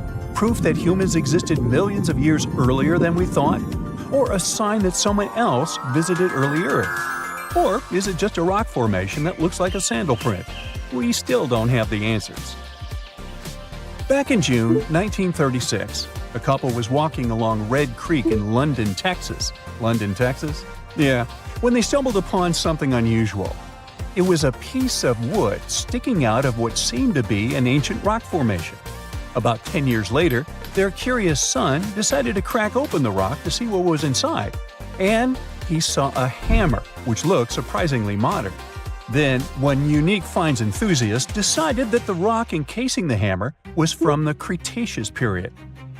This would mean that someone dropped a 19th century hammer while dinosaurs like Triceratops were still roaming the earth. So, if this hammer was truly from the Cretaceous period, then the whole evolutionary theory would be wrong. And if the hammer was modern, it would mean the Cretaceous rock formation it came from was much younger than we thought. But the real answer was much simpler. The hammer was indeed modern, and geological processes had encased it in rock. Minerals can harden around an object in a relatively short time. So, the hammer was probably dropped by a miner a century or so ago, and the rock formed around it afterwards. And no, it wasn't a Victorian-era candlestick holder either. The largest tree in the world is so massive, it even earned itself the nickname General Sherman. It stands tall in California's Sequoia National Park, stretching its branches at 275 feet toward the sky. That's almost as tall as the Statue of Liberty. As for its weight, if we could place it on a scale, we'd need 400 elephants to balance things out. Its base stretches 36 feet in diameter, big enough to hide 2 sedans parked end to end. California is the last place on Earth where these colossal trees grow naturally. During the Ice Age, they flourished across North America and Europe, but as the glaciers retreated, so did the sequoias. Today, they thrive along the western slope of the Sierra Nevada range, relying on the melting glacier caps to quench their thirst. General Sherman gathers thousands of visitors every day, and the park's infrastructure caters to this. There's a short half-mile walk from the nearest parking lot that leads to the big green giant. Along the way, a stone marker outlines the shape and size of the tree's base, to give visitors a sense of its immense scale. This sassy sequoia is estimated to be around 2,300 to 2,700 years old and has witnessed centuries of change. It sprouted during the early days of the Roman Empire. When Europeans arrived in California in the late 1800s, they first tried to harvest the sequoias, thinking they had valuable wood. However, the sheer effort required to take down these giants was enormous for those days. They also soon figured out that this type of wood was a bit more brittle than expected, so they let these trees off the hook. As for its name, the tree shares it with General William Tecumseh Sherman, a 19th century famous American public servant. Not far from General Sherman stands the world's second largest tree, named General Grant. Discovered by locals years before General Sherman received its name, this tree has weathered its own share of challenges, including fires. But like its counterpart, it survived, mostly thanks to its thick bark and resilient hardwood. Now, as for the oldest tree, for a long time, we've known it to be a Great Basin bristlecone pine named Methuselah, also found in California. It's been around for more than 4,800 years, way before the Egyptians built the pyramids of Giza. This tree's location is a bit of a secret to keep it safe from harm. Now, Methuselah and its friends grow way up high in California, Nevada, and Utah, where it's tough to survive. The place is cold with dry soil and fierce winds, but these strong timbers have figured out how to thrive, getting their nutrients from the hard, rocky ground up in the mountains. Their branches are twisted and gnarled because of the winds blowing in all directions as they reach maturity. It does make their appearance a bit messy, but it's an added layer of resistance for those trees during powerful storms. Their roots only feed the branches right above them, so if one part of the tree's roots fades away, only that part of the tree will be affected. Now, there's a new contender, however, for the same title of the oldest tree. In Chile, there's a Patagonian cypress called Gran Abuelo, which means great-grandfather in Spanish. It might even be older than Methuselah by about 500 years. This would mean this tree has seen people roaming around during the Bronze Age. To figure out a tree's age, we generally need to look inside its bark and count its rings. For the Gran Abuelo, though, scientists use complex math to estimate how old it is. Some experts aren't convinced by this method just yet. No matter which tree is older, both Methuselah and the Gran Abuelo have seen a lot of changes in their long lives. Each ring in their trunks holds info about the weather from the year it grew. Scientists can learn a ton about past climates on our planet by studying these ancient trees. Now, the world's tallest tree is also off-limit to visitors, but this is a recent safety measure. Its name is Hyperion and is located in Redwood National Park, California. Standing at a towering 380 feet, Hyperion is a coastal redwood, taller than the length of an American football field. Named after a character in Greek mythology, Hyperion was discovered in 2006 by two researchers. The park is home to other incredibly tall trees like Helios and Icarus, both also reaching heights of over 370 feet. The impressive height of redwoods in Northern California is due to their leaves and the region's climate. These trees absorb and store moisture from morning fog, and their sprouts promote growth after injury, allowing them to live for a very long time. However, their shallow roots make them susceptible to damage from hikers. Besides being a record holder, Hyperion's appearance may not live up to the hype. Witnessing its towering height from the ground is hard, and its trunk isn't that impressive. Hyperion is currently tucked away in a closed-off section with no official trail. But despite this, many tree enthusiasts have trampled through over the years, harming the habitat leading up to it. Trash has also been found along the way in the past. The park recently issued a statement urging visitors to steer clear of this tree. Otherwise, they could face hundreds of dollars worth of fines and even end up behind bars. The Tree of Life stands as a resilient symbol amidst the arid desert landscape of Bahrain. Nestled in the highest point of the country, this ancient tree defies odds, captivating visitors with its mysterious and inexplicable presence. It's surrounded by endless stretches of heated dunes in the Arabian desert. Because it stands alone against the desert backdrop, it has puzzled scientists and botanists for years. There's little to no rainfall over there. There are also no freshwater sources nearby. Despite the lack of moisture, the Tree of Life insists on flourishing, flaunting its green foliage. How it manages to survive in such harsh conditions led to some weird theories. Some speculate that the tree's roots go deep into the earth, reaching depths of up to 160 feet to access underground water reserves. Others suggest that the tree has adapted to its environment, drawing moisture from the surrounding sand grains through specialized mechanisms. One other interesting idea is that the Tree of Life lies at the site of the legendary Garden of Eden, getting its water from a mystical source.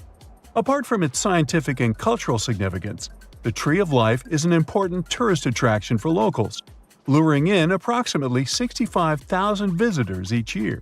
All for a tree. Now, Poland has its fair share of trees worth mentioning, all gathered in the Crooked Forest. It's a group of 400 trees that bend strangely.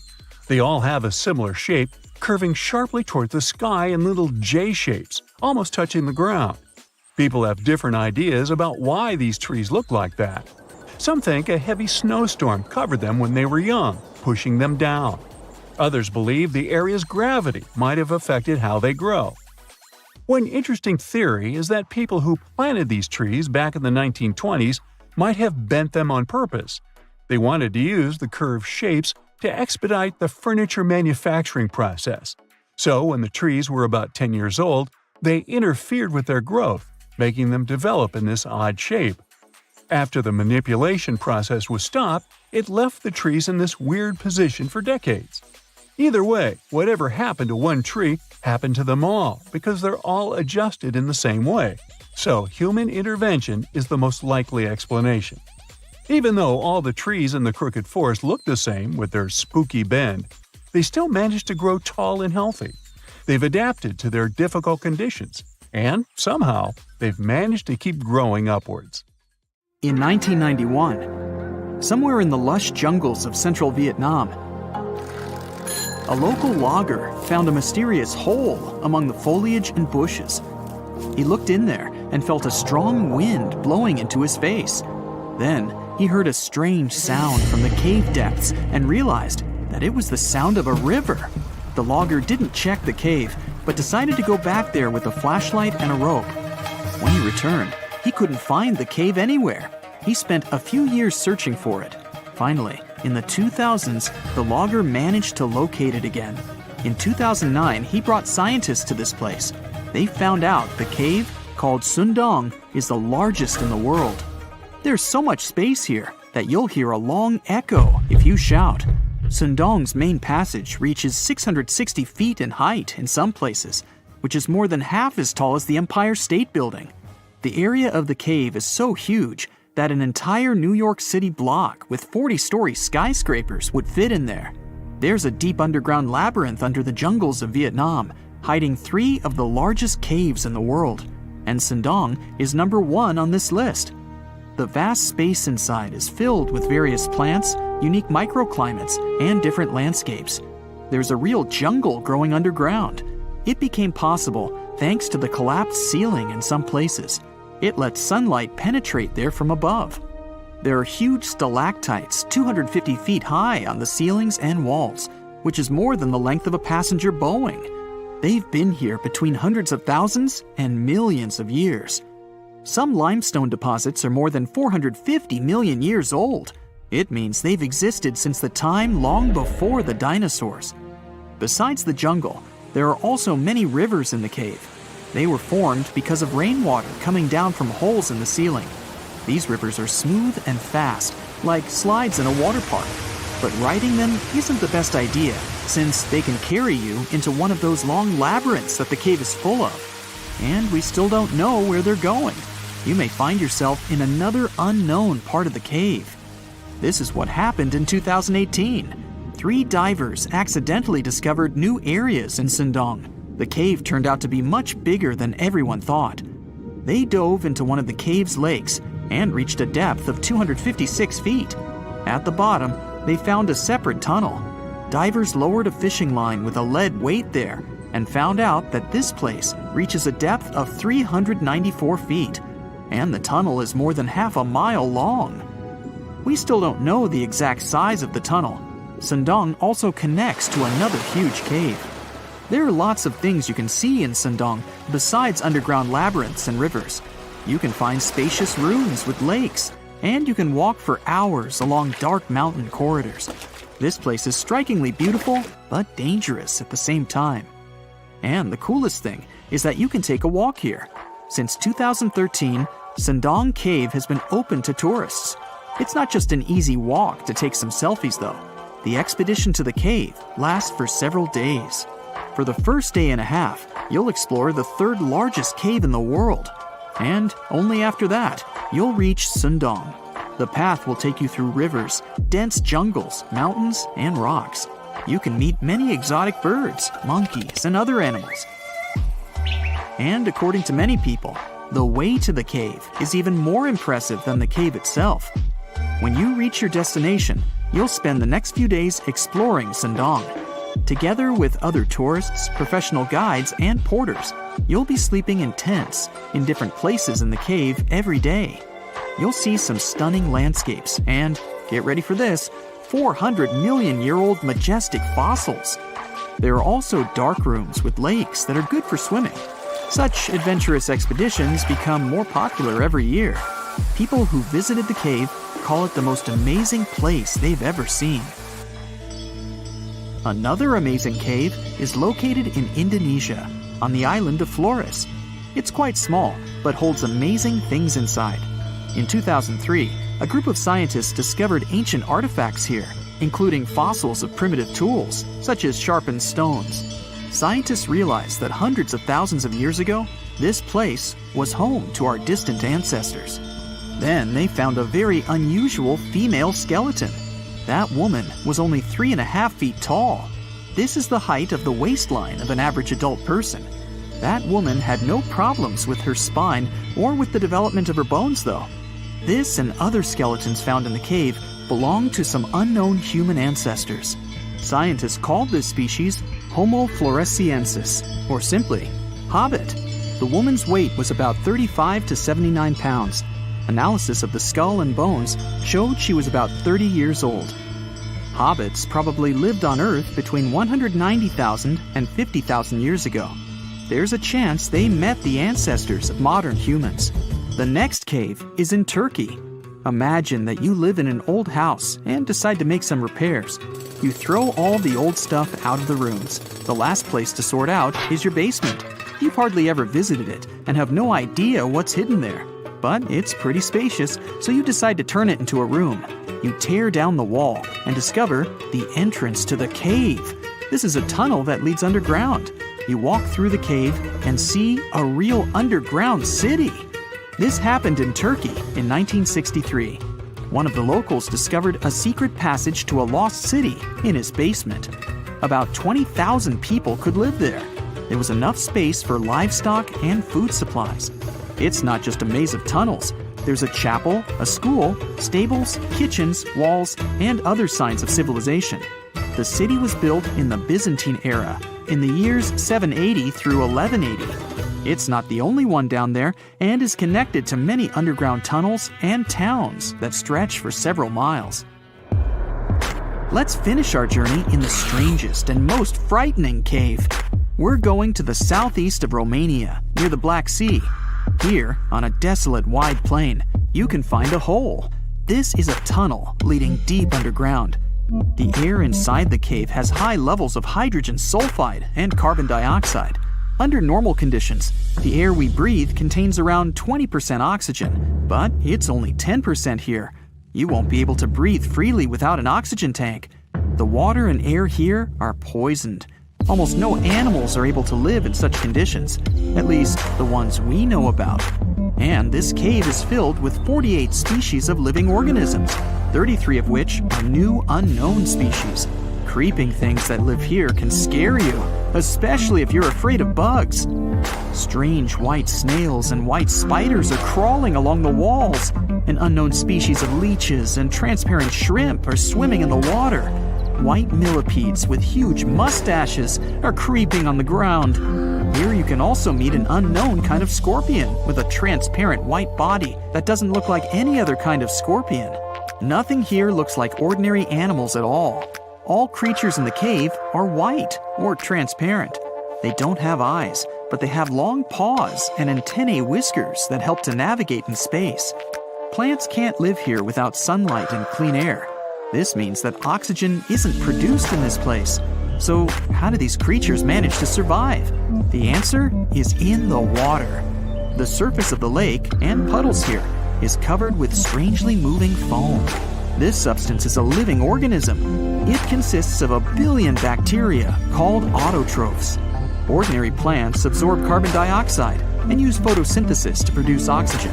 This cave is filled with carbon dioxide. Autotrophs absorb it and secrete tiny food particles. Bacteria feed on these particles. Larger organisms then feed on those bacteria, and so on. In the end, there's enough food for everyone. This process is called chemosynthesis.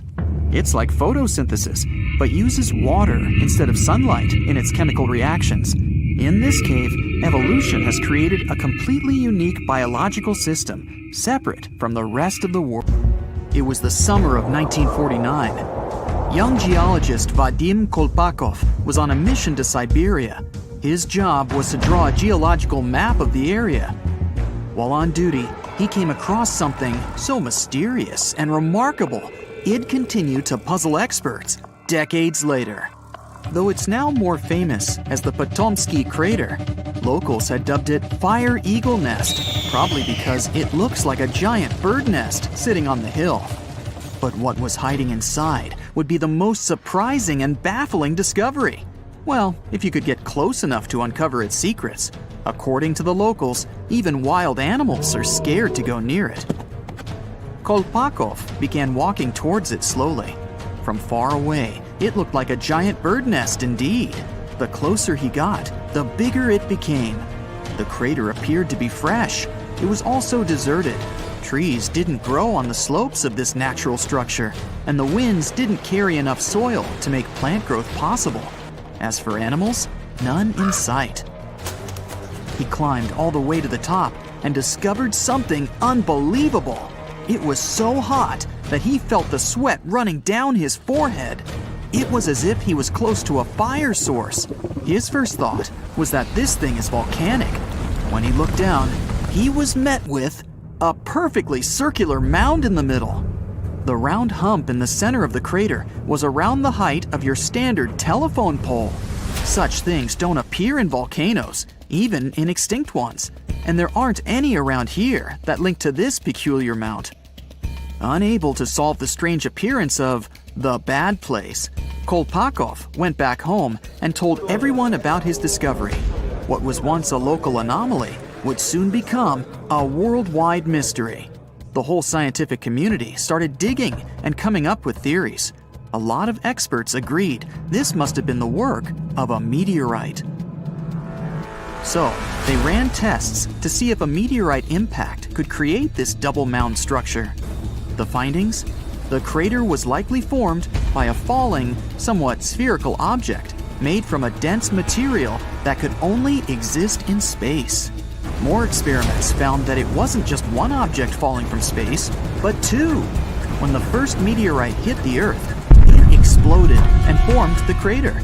Then, the second object followed, but it was slowed down by the first impact and sunk deep into the ground. But others objected, claiming that meteorites can't fly one after the other and hit the planet in the exact same spot. With so many questions still unanswered, more experts came to the Siberian taiga to take a shot at solving the mystery. One of them studied trees' rings and collected wood samples. They figured out that the crater likely appeared about 300 years ago.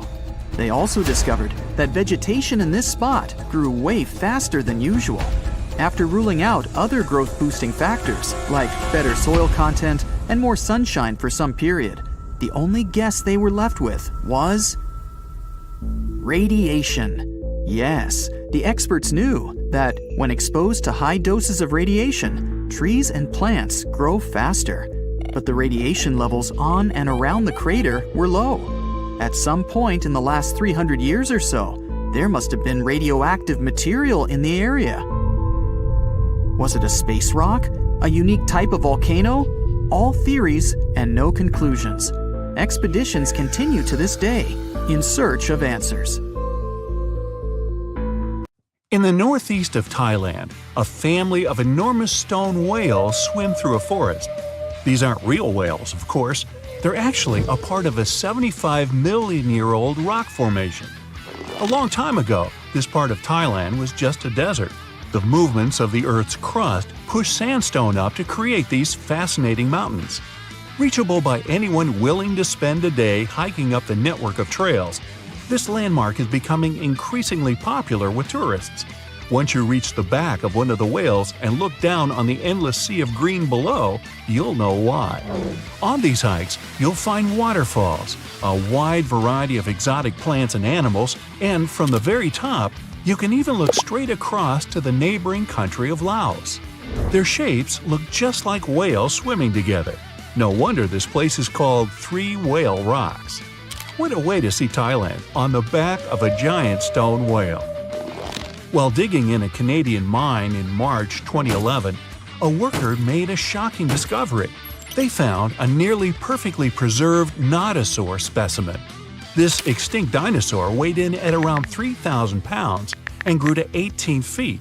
Despite being over 110 million years old, the nodosaur was so well preserved that you can clearly see the heavy body armor and scaly skin that covered it. It took almost an entire year of painstaking work to uncover the incredible find. The fossil was finally unveiled in a Canadian museum in 2017. Unexpectedly, analysis of the skin showed shading that the nodosaur may have been capable of camouflage, like modern-day geckos and moths. This is in addition to the spines and scales that already make it a walking tank. Still being studied today, this nodosaur could go down as one of the most important fossils discovered in a long time. Its detail could help us to uncover even more of the mysteries of the past. The Voynich manuscript is the world's most mysterious document. Since its discovery in 1912, the manuscript has been a complete mystery to everyone that comes across it. It is heavily illustrated with strange pictures of alien plants, unknown objects, and the zodiac symbols. But the most interesting aspect of it is the writing. The language used in the text is completely indecipherable. No one knows what it says, who wrote it, or where it was written. We don't even know if it was a real, functional language or if it was just created for this one text. The drawings of different plants are equally intriguing. Most of the plants in the manuscript are identifiable as plants, but they don't match up with any known species. A professor of applied linguistics in England claimed to have deciphered some of the characters in the book, but we haven't managed to uncover any more information about this mysterious text. If you're ever going to head down under, don't forget to pay a visit to the mystery craters in Queensland. halfway between Bundaberg and Gingin, is one of Australia's most baffling finds, and that's saying quite a lot for Oz. In 1971, the site belonged to a farmer growing zucchini and potatoes. As the farmer tried to expand his farm, he kept hitting large rocks in the fields while plowing. When he took a closer look at the rocks in his way, he found marine fossils and some strange craters. The farmer passed his finds on to geology professors, who set out to research the formations. When the geologists began digging around the area, they uncovered a huge layer of sandstone and ochre stain that was completely covered with craters. There were 35 craters in total, and the layer of rock is estimated to be around 25 million years old. The scientists studying this mystery believe that hot springs, former ocean activity, and meteors are the prime suspects behind the craters. And I'd like to know about the characters who named those towns Bundaberg and Gingin. What fun names! Now, the Antikythera mechanism is an ancient computer of sorts that's still baffling scientists with its extraordinary design. Around 2,000 years ago, a Greek ship sank off the coast of the island of Antikythera. The wreckage was discovered in 1900, and divers salvaged some of its ancient artifacts. When archaeologists started sorting out the discoveries from the wreckage, they came across an object that didn't seem to fit with anything else. The wreckage was ancient, but they found an incredible device that seemed far too technologically advanced. The machine functioned as a calculator, allowing its user to follow time, the movement of stars, eclipses, moon phases, and even countdowns to events like the Olympics with amazing precision. This level of technology is almost impossible to explain coming from an ancient Greek wreckage. No mechanism would come close to the machine until the 14th century, when geared clocks began to be built in Europe. How was the device, created so long ago, 1,400 years before its time? Could the sinking of the Antikythera and the loss of the calculator have held the development of technology back by hundreds of years? Meanwhile, the Caucasus Mountains near the Black Sea are one of the few areas of Europe that haven't experienced much human impact, even though most white-skinned people in the world are referred to as Caucasians. Despite this, archaeologists have found many ancient megalithic structures in the area. The house-like structures, known as dolmens, contain jewelry, bronze tools, and assorted pottery. Archaeologists don't know who built them, why they built them, or what their true purpose is. The stones were either two stones held together by a large stone as a roof, or smaller stones stacked as walls with a hole only on one side. There have even been stone plugs found that to seal whatever is inside. What's even stranger about these stone formations is that they aren't just found in the Caucasus. They're found all over the planet, in Australia, South Korea, Colombia, Africa, and even France. Their purpose is unknown, so all scientists can do is speculate. The discovery of the tomb of the first emperor of China in 1974 is well documented.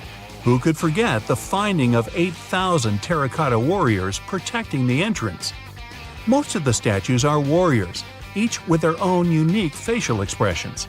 There are even full-size terracotta horses and chariots too, just for extra protection. What isn't well known is that some areas of the tomb haven't ever been entered yet. Archaeologists are very reluctant to open the site because the whole area is unstable. There might be something amazing inside, but no one wants to risk losing an amazing piece of history. Eventually, researchers will send tiny robots into the unopened tombs to give a better idea of what's inside. Until then, archaeologists have to wait a little bit longer for the secrets. In southern Costa Rica, people have discovered a collection of mysterious stone spheres. There are over 300 scattered around the landscape, and some are almost 7 feet across. No one knows their purpose or how they were produced. One thing we do know is the material they were made from: gabbro, a volcanic rock. Carving the stones into their perfect spherical shapes would have taken a lot of time and effort. Researchers think they might have been made by a now extinct group using barely any tools. The best theory is that they used small stones to chisel away at the edges of boulders before using sand to smooth the sides. Some think that they may have an astronomical purpose or even used as markers to point the way towards something, but no one knows anymore. Their significance is lost with the civilization that created them. Off the southern tip of Japan and 75 miles from Taiwan lies the Yonaguni Formation. A local diver first noticed these formations in 1986 while searching for new dive sites to take tourists. Seeing the large steps that resembled a pyramid, he thought he discovered an underwater city. Some archaeologists believe that the structures could have been signs of a fabled Pacific civilization, like Atlantis, that vanished beneath the waves thousands of years ago. There are also reports of marks in the stone, suggesting quarry work. Some people even claim that there were faded images of humans and animals carved into the stone. None of this is backed with much evidence, though. Most experts believe that the formation is natural, and the symmetry of the rocks has been overstated. They are not as straight as reported, and it appears to be solid natural rock, rather than carved blocks. In other words, the resemblance to a sunken civilization is just a coincidence. In Turkey, archaeologists believe they might have found the oldest known architecture in the world, over 10,000 years old, according to experts. Found in an area that used to be home to ancient farming communities, these monoliths, which stood up to 18 feet high, were likely used for social events and rituals. Not much is known about them, though. These large stone structures seem to be human-shaped, with images of animals carved into them. Nearby, researchers have found signs of domestic housing, suggesting that these amazing monuments might have signaled the start of the move towards modern civilization. The Kimbaya artifacts are some of the most interesting artifacts ever found. The most curious thing about them is how closely they seem to resemble modern airplanes. They're so aerodynamic that modern scientists believe they might even be able to be used as blueprints for a functioning aircraft. In 1994, two aeronautical engineers created larger-scale models of these artifacts. They proved that the designs fly, with a little help from modern engines. What's really astonishing is that these objects are possibly thousands of years older than the first airplane by the Wright brothers. Just another one of our world's fascinating mysteries. Imagine you could spend an entire week scanning ancient ruins and taking photographs of the world's most surreal archaeological sites. Would you be up for it? So, let's do some digging. The first stop on your busy itinerary is Southeast Asia. It's home to some pretty cool ruins. You start in Bagan, located in the hinterlands of Myanmar. There are many ways to visit the site, and you're glad you've booked two different experiences. The first one is a hot air balloon trip at sunrise. Right before dawn, you board the balloon, and as soon as the sun starts to appear on the horizon, you begin your flight over the marvelous area. As the sun rises, it glistens on more than 2,000 conic-shaped golden structures. The hot air balloon ride is quick, but it gives you unparalleled views of all the 40 miles over which the site sprawls. Back on land, you rent a bicycle and roam the village of ruins. Some of them are open and allow you to peep inside. These magnificent ruins were built between the 11th and 13th century CE and were mainly places of worship. There were originally over 10,000 buildings, but they were gradually deteriorating over time due to earthquakes. Thankfully, the site became a UNESCO World Heritage Site back in 2015 and has since been preserved. Up next, you catch a flight to Cambodia. You take some time to visit Angkor, the world-famous archaeological site nestled deep within the jungle. Good thing you've brought bug spray with you. The city of Angkor was once the capital of the Khmer Empire from the 9th to 15th century. FYI, the word Angkor means capital city in the Khmer language. The city was founded by King Yasovarman I and it became one of the largest cities in the pre-industrial world. Researchers say nearly 1 million people live there. Until today, Angkor is admired for its stunning architecture. The Khmer style is recognized in the use of huge blocks of sandstone. The towers are believed to have been once decorated with gold. But today, the site is a maze of vine-covered temples. The city was abandoned in 1431 and wasn't rediscovered until the 1840s. Oh, and just so you know, this is also a UNESCO heritage site. It became one in 1992, in case you want to brag to your friends about your culturally rich adventures in the future. Now, your trip continues in Egypt.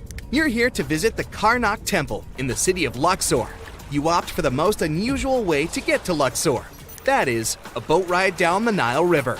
Leaving Cairo, you head south until you reach the famous ancient city.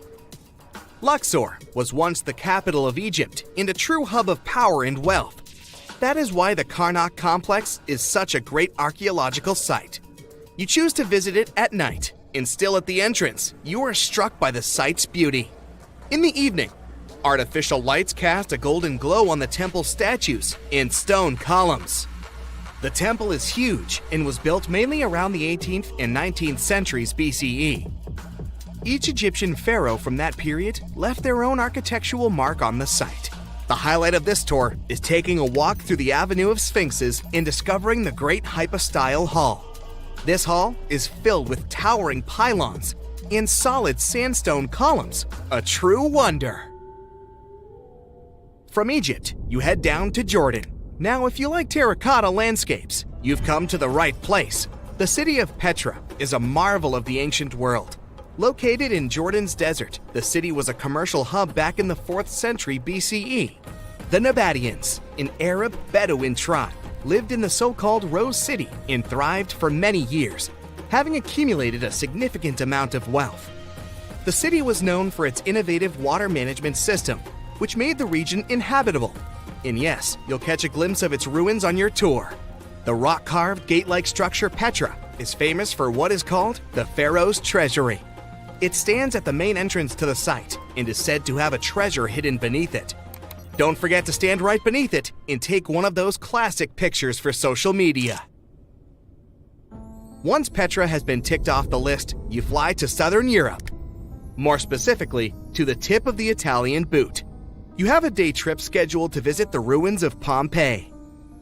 Pompeii can be reached by car from the city of Naples. It's home to the eerie yet well-preserved ruins of a city that was once engulfed by lava. When Mount Vesuvius erupted in 79 CE, it left the city of Pompeii completely buried under millions of tons of volcanic ash.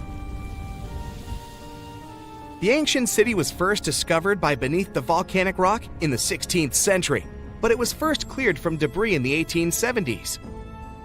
Today, you'll be able to walk down the streets of these ancient Roman ruins and imagine what the town looked like in its heyday. Pompeii was a vibrant and rich municipality. The site's ruins revealed that many areas of Pompeii had boasted impressive bakeries, markets, and even houses with balconies, which were a sign of great wealth at the time.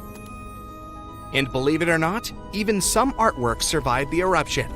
Archaeologists found well-preserved frescoes and murals with mythological creatures. All this indicates that members of the high society lived there. The city even had thermal baths and showers made from luxurious materials. While you're still in Europe, you'll hop over to visit the iconic Stonehenge. It's a perfect day trip if you stay in the city of London, just a short train journey away. Stonehenge dots the Salisbury Plain in Wiltshire, England, and is one of the world's most recognized ancient ruins. More than 5,000 years old, these curious stone rings are some of the oldest stone structures on the planet. Created out of sandstone, they are shrouded in misery. Who built them and why is still largely unknown. Popular theories claim that Stonehenge was used as a great solar calendar, built to help people keep track of days, weeks, and months. Talk about hard work to create a mere calendar, huh? And the final leg of your trip will take you to explore the Southern Americas. In Guatemala, in Central America, you'll find ancient Mayan ruins. The lost city of Tikal is a city made of 3,000 buildings, the remains of the capital of the Mayan Empire. You can compare its importance to such cities as London or New York today. The North Acropolis is Tikal's most ancient complex of monuments. Built solely by human hands in 350 BCE, it served as the resting place of kings and chiefs. Back in the day, the step pyramid temples were painted a beautiful red. Mayans loved that color.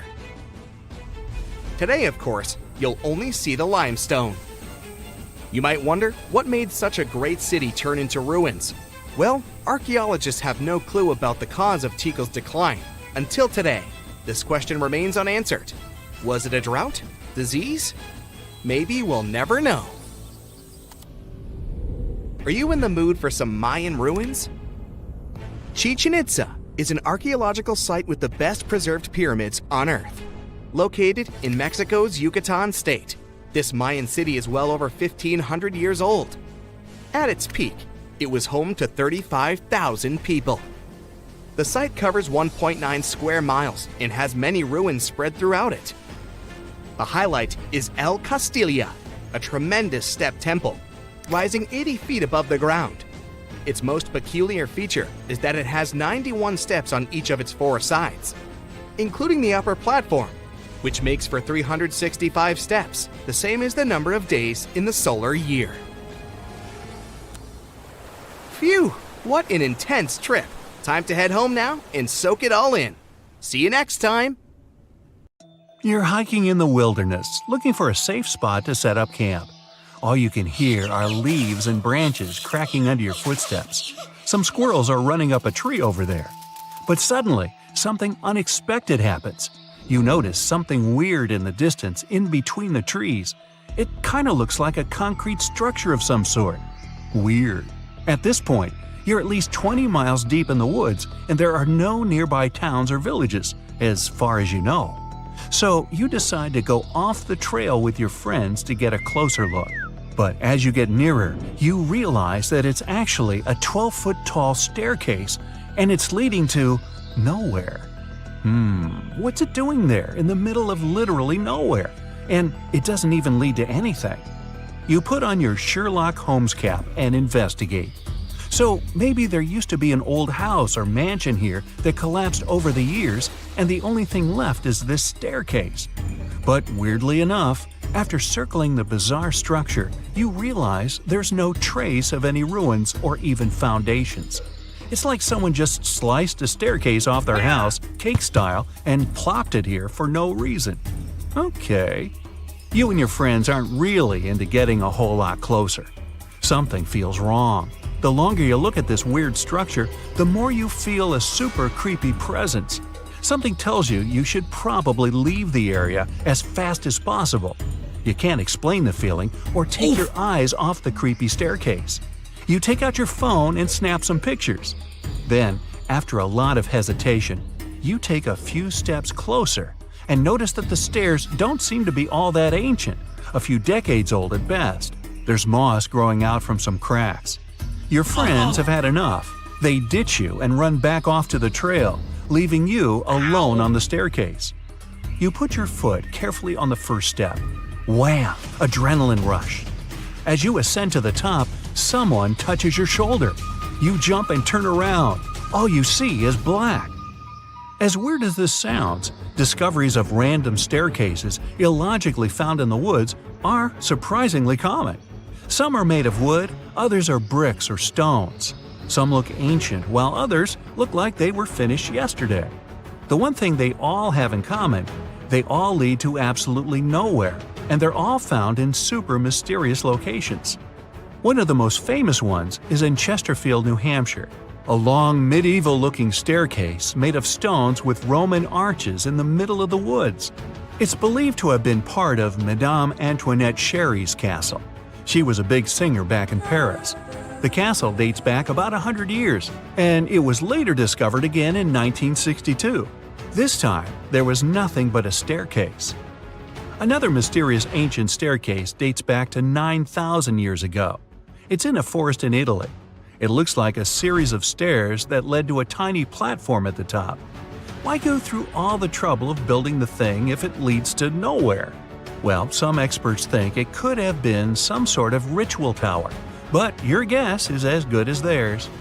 Some of the more modern staircases found in the woods also have an added bonus. They come with their own urban legends. Gee, would that be a 2-story or 3-story staircase?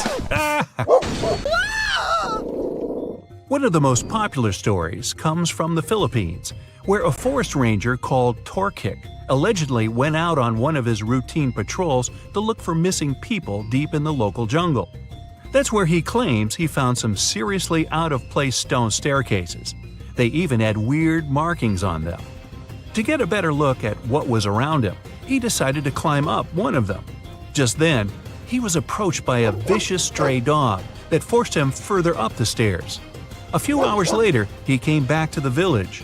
Only thing was, he had been missing for 5 years. Was that staircase a time-traveling portal?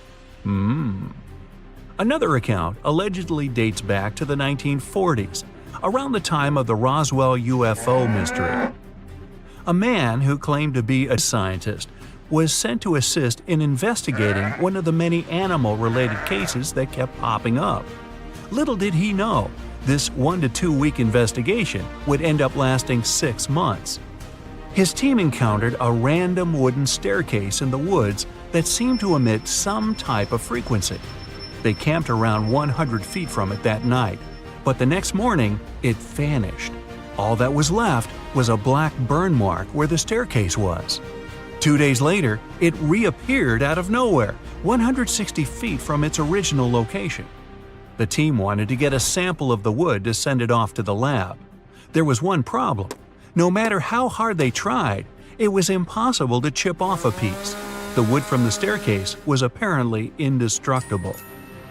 These weird mystery stairs have been around since ancient Cambodia. Right in the middle of the jungle is an abandoned 2,000-foot-long staircase leading to, nowhere. According to experts, this staircase was built about 1,000 years ago. They don't know for sure, but they think it led to an ancient city. Sadly, over the years, that city is now completely covered by the dense jungle. Maybe it was an important meeting spot for travelers and merchants coming from all over the continent. Well, back to your story. You feel a strange presence behind you. You turn around, probably one of your friends snuck up on you or something. But then you realize there was no one behind you. You're the only one around. You freak out. Something is definitely wrong here. So you rush down the stairs and bolt back to your friends, panting and startled. You start to tell your friends what happened, but they don't believe you. They think you're just trying to scare them even more. But the emotion on your face, it looks legit. There's real panic in your eyes, the kind you just can't fake. Shadow or wind or whatever that thing was, your fear's real. You all agree that you should stay away from the stairs, and it's probably best if you go back home, right now. I guess camping out there overnight just wasn't meant to be. As soon as you get home, you open your phone and check out your gallery. But no, you scroll through photo after photo. The staircase, it isn't there. None of the pictures have any staircases in them. Just a small, flat clearing with nothing but trees around, no weird shadows, nothing. Your friends have the same experience. Your eye twitches and you look over your left shoulder. You're in the safety of your own home, but you suddenly feel the same presence you felt on that staircase. Oh no! Everything goes black. But you can relax. Most of these stories are just urban legends, told to give you the heebie-jeebies. The internet has a way of spreading rumors faster than the speed of light. Most of these stairs might have even been built on purpose just recently. One weekend woodshop project, a couple of photos, and you too could be a sensation on every urban legend website. Then you just tear it down, take a photo to show it magically disappeared, and just like that, you're an internet superstar. But let's say you find some real stairs on your weekend camping trip. They're most likely the remnants from an old house or a cabin that got demolished or just collapsed after it was abandoned. Hey, it's 2021. There's a logical explanation for just about everything these days. That presence you felt was most likely your own mind playing tricks on you. When you see something in real life that looks like something you saw on a website or a scary movie, your mind starts to work overtime, and you can actually see something or feel something that's not even there. That's what some people say happens when you get hypnotized. You want to see something so bad, and you do. That's probably what happened. Or was it? If there's a question that still baffles archaeologists to this day, it's this one. How did the ancient Egyptians build those magnificent pyramids?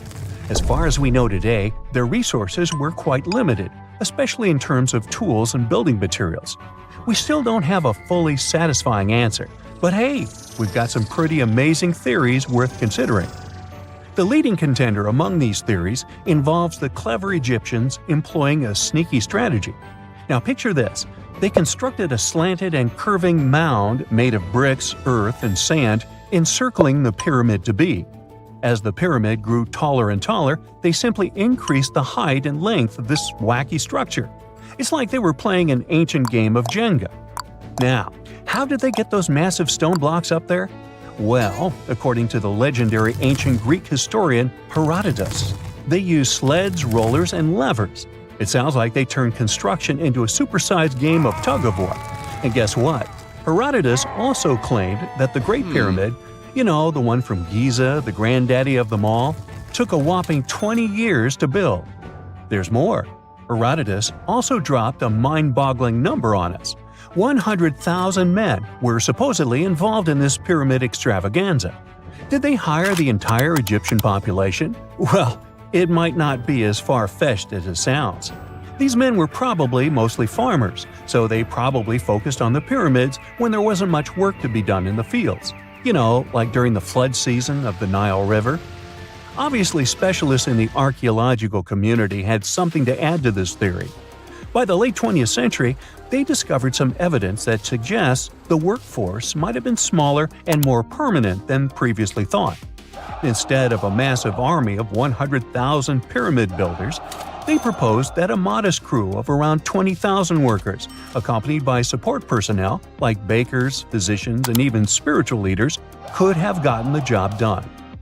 There was also this theory that claimed that the pyramids were actually built from the top downward. It suggested that these colossal structures were nothing more than isolated hills used as quarries. The stones were supposedly drawn from these hills, and over time, competing engineers took charge and transformed them into the iconic pyramids we know today. Now, before you dismiss this theory as a wild fantasy, some folks thought it wasn't completely crazy. After all, there are instances where isolated hills exist, so maybe this theory had a tiny glimmer of truth. Whether it involved ramp building or ingenious work schedules, one thing is clear. Those pyramids have definitely left their mark on history and on our imaginations. Now, speaking of ancient Egyptian mysteries, there's this gigantic unfinished obelisk sitting in ancient Egypt, and scientists are trying to figure out how it was shaped. Now, some people suggest that our industrious ancestors used handheld pounders to get the job done. One expert has a different take on the matter, though. He argues that if we take a closer look at the pattern left behind by the shaping tool, we'll notice something peculiar. The walls of the trenches surrounding the obelisk display a neat and even pattern, which is pretty unlikely if they were pounded away by mere mortal hands. According to this expert, those horizontal striations are usually the result of a tool that takes breaks while removing material, leaving its mark on the surface. But wait, there's more. Imagine the tool being rocked back and forth against the trench walls, clearing away the waste to keep the trench from narrowing. Well, in that case, the tool might have left some funky horizontal striations where it was pressed against the sidewall. This sounds like some fancy technology at play, don't you think? And guess what? The dynastic Egyptians probably didn't have access to that kind of know-how. Another famous Egyptologist from way back also uncovered a bunch of core drills during his adventures. Although the actual drill bits are missing, his collection houses these particular core remnants made of limestone, alabaster, and even granite. These constructions aren't the only amazing thing the ancient Egyptians left behind, though. As it turns out, the Egyptians were the genius minds behind the creation of the handheld mirror. Yeah, that little mirror you use every day to check yourself out. But here's the twist. These mirrors are like pieces of art. They were decorated with inscriptions and figures. But that's not all. The Egyptians had a serious concern with their appearance. They knew the importance of personal hygiene and looking fabulous. So, in their quest for pearly whites, they invented toothbrushes and toothpaste. Dental problems were pretty common back then, and their smiles weren't exactly all white. Dentistry wasn't their strongest suit, you see. Maybe their minds were distracted by all that pyramid building. So that doesn't mean those ancient toothpaste recipes weren't amazing. One delightful concoction included rock salt, mint, dried iris petals, and pepper. Some brave dentists in the 21st century tried it out, and it worked pretty well. Ground-up ash was also used in another recipe to create a tooth cleansing paste. Mint was missing, so that didn't do much for their breath. That's when the genius Egyptians came up with the world's first breath mints. They made tablets from heated spices like cinnamon, and they mixed it with honey. Now, let's shift gears to home decor, Egyptian style. They surely took ornamentation to the next level. While the concept of decorating furniture started in Mesopotamia, the Egyptians cranked it up a notch. They went all out with different colors of ink and even developed various weights of paper.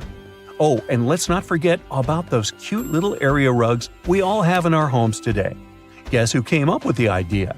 Yep, the Egyptians. They used the versatile papyrus plant to make those cozy rugs. And speaking of trends, the Egyptians loved their knickknacks. They had an assortment of small figurines in the shapes of cats, dogs, and people. These statues were made from various materials, like simple sun-dried mud to the ultimate bling of gold. It all depended on how loaded you were. The Egyptians were also all about farming, and they knew that clean water was crucial for their crops and animals. That's why they came up with some nifty inventions and techniques to make sure their land was fertile and their plants were happy. First off, they had the genius idea of using ox-drawn plows. They had two types of plows, heavy and light. The heavy plow would strut its stuff, cutting deep furrows in the soil, while the lighter plow followed behind, fluffing up the earth. But they didn't stop there. After plowing, the Egyptians would break up clumps of soil and sow the rows with seeds. To give those seeds a good old squish into the furrows, they'd march their livestock across the field, effectively closing up the furrows.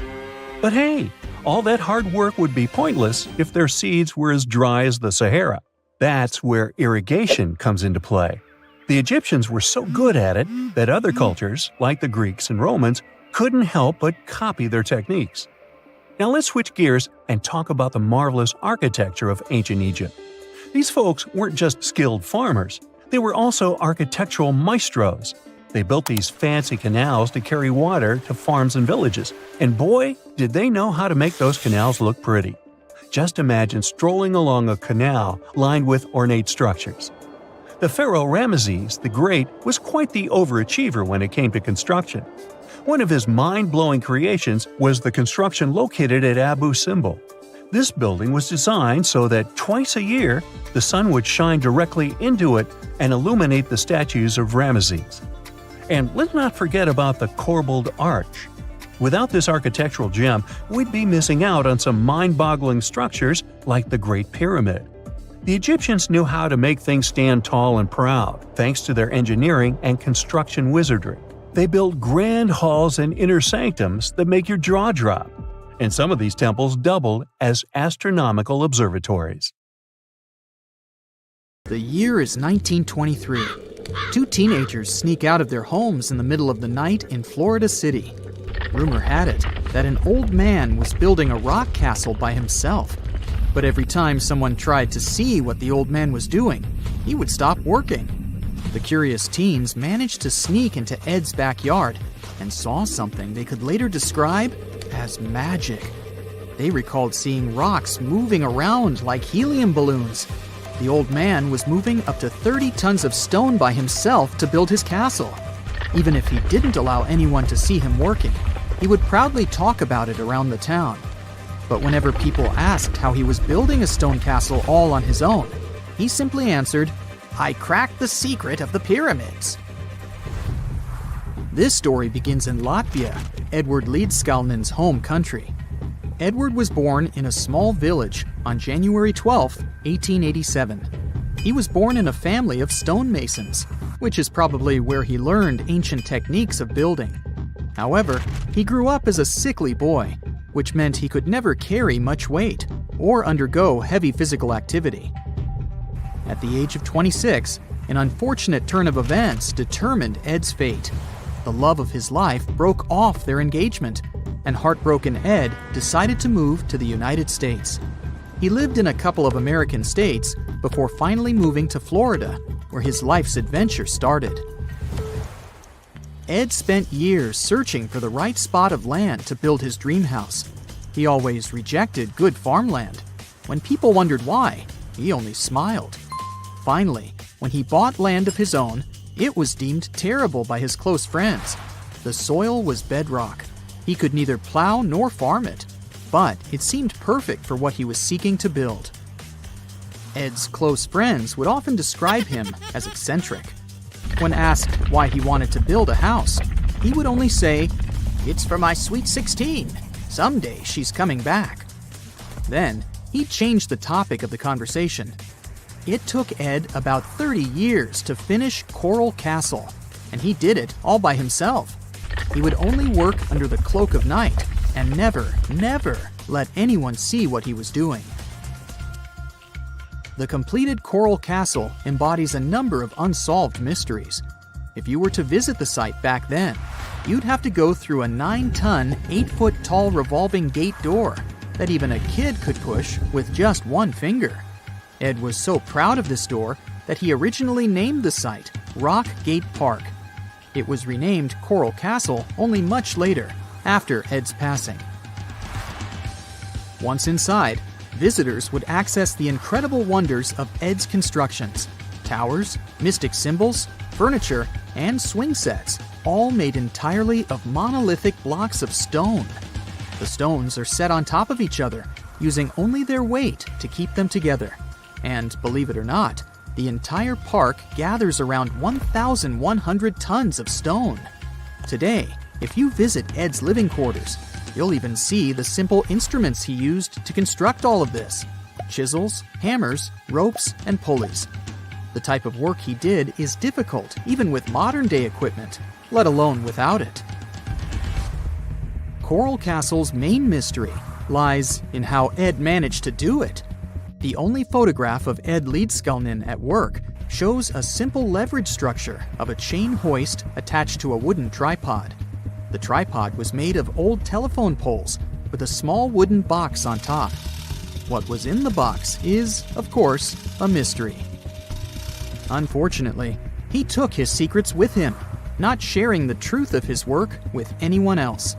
Yet, not all is lost, as there are many theories and speculation surrounding what could have happened there. One theory says that there is a harmonic grid inside the Earth's surface, something that would create anti-gravity spots around the globe. It's believed that Coral Castle was built in such a spot. This could explain why it took Ed so long to find land that pleased him. Maybe what he was looking for was a place that allowed him to experiment with anti-gravity forces. Yet, whenever Ed talked about his work, he would say he understood the laws of weight and leverage, and, sure thing, that he had cracked the secret of the pyramid builders. And what secret is that, you might ask? According to Ed himself, it has to do with magnetism. He even published a pamphlet called Magnetic Current. There, he explains that every object has magnetic particles inside of them. A person just needs to understand where they are located inside such objects. This way, objects can be lifted and moved around without much effort, just like moving something heavy underwater. Researchers say that if we assume Ed Leedskalnin and the pyramid builders used the same technique, then it would only have taken 4,700 workers to build the Great Pyramid of Giza, instead of the 20,000 to 100,000 that is currently estimated. But this story just keeps on getting more and more mysterious. In the late 1920s, Ed was finishing the construction of Coral Castle in Florida City. Rumors about his work had spread around town. People said Ed was hiding a stash of money somewhere in his living quarters. One night, a group of men waited until Ed was alone and broke into the castle to rob him. They couldn't find the money and, luckily, didn't harm Ed. But in the following days, he decided that it was best he moved out of that land. Of course, he took more than his toothbrush along with him. Ed decided to move the entire Coral Castle to another land, 10 kilometers away from where he had built the park. Legend says he hired a truck driver and asked him to swear secrecy about what Ed intended to do. He asked the driver to look away while Ed loaded the truck by himself, moving all of the rocks without any help. With the truck loaded, Ed and his castle moved to Homestead, Florida, where the park is located until this day. In 1986, a group of engineers from Florida University was called to try to fix the park's gate entrance, the 9-ton revolving door that Ed was so proud of. They arrived with plenty of modern-day equipment, including a 20-ton crane.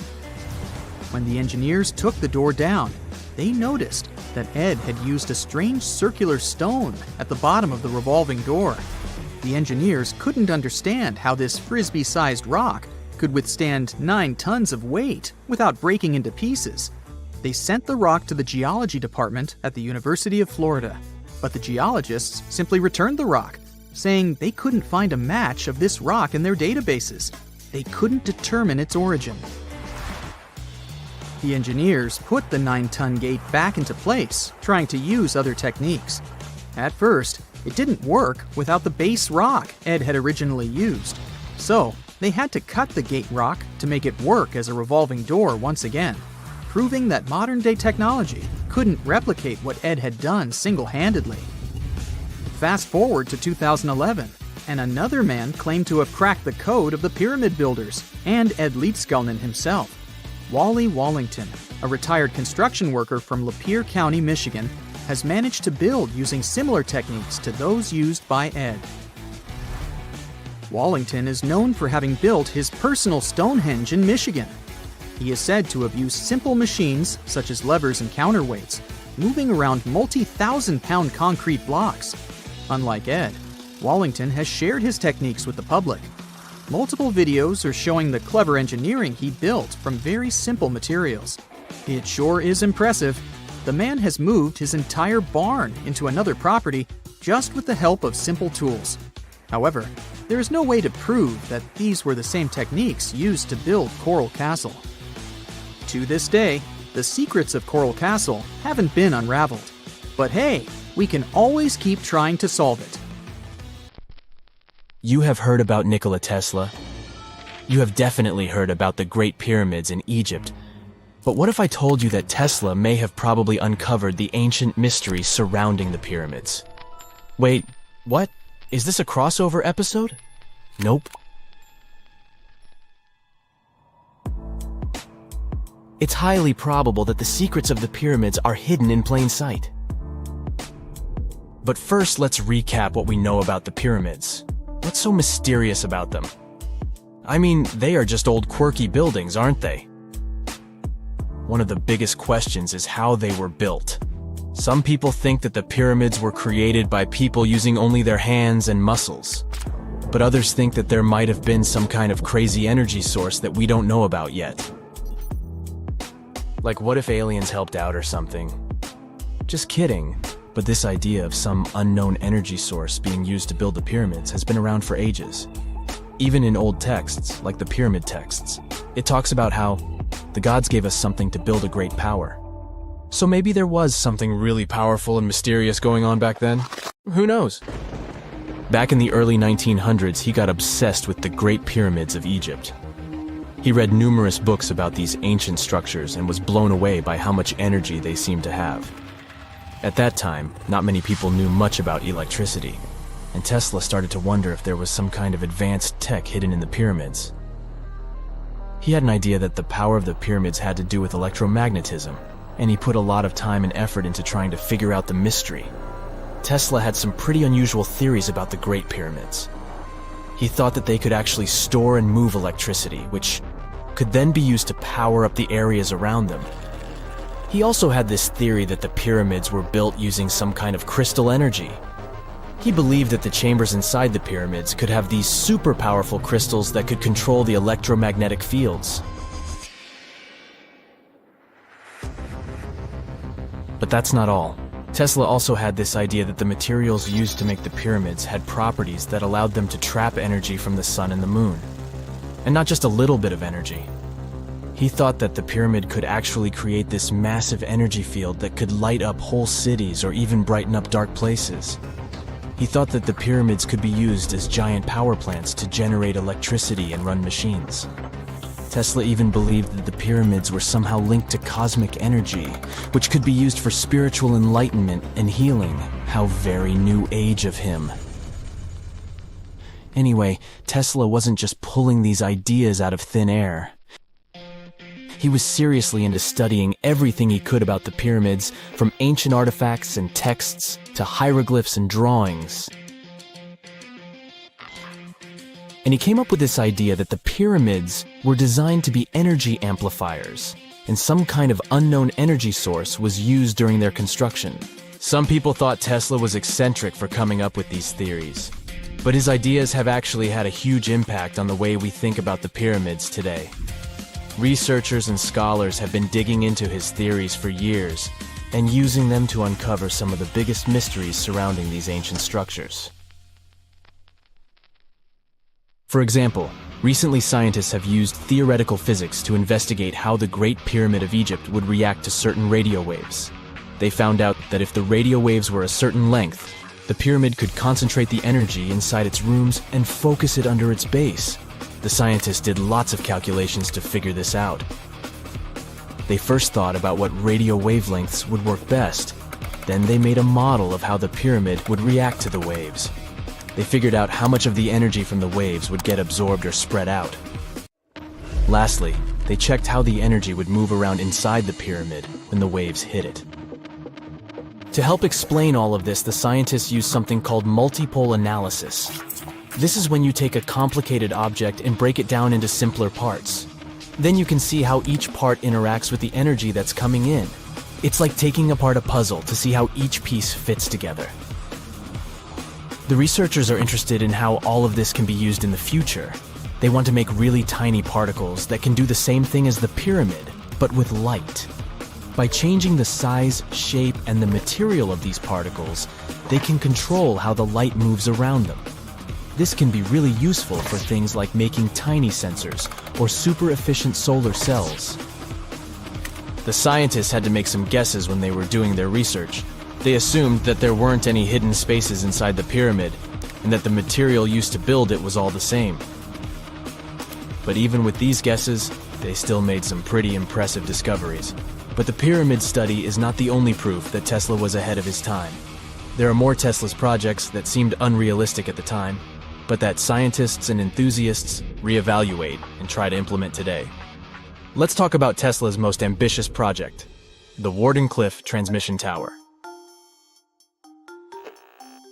Back in 1900, Tesla was already a big shot when it came to electrical engineering in America. People were blown away by his amazing inventions and the fact that he managed to outdo Thomas Edison in the Battle of Currents. However, Tesla wasn't content to rest on his laurels. He decided to embark on his most ambitious project yet, the transmission tower at Wardenclyffe. It was built between 1901 and 1905, and it was based on one of Tesla's breakthrough ideas. He had a vision to make the impossible possible by creating a global wireless communication system.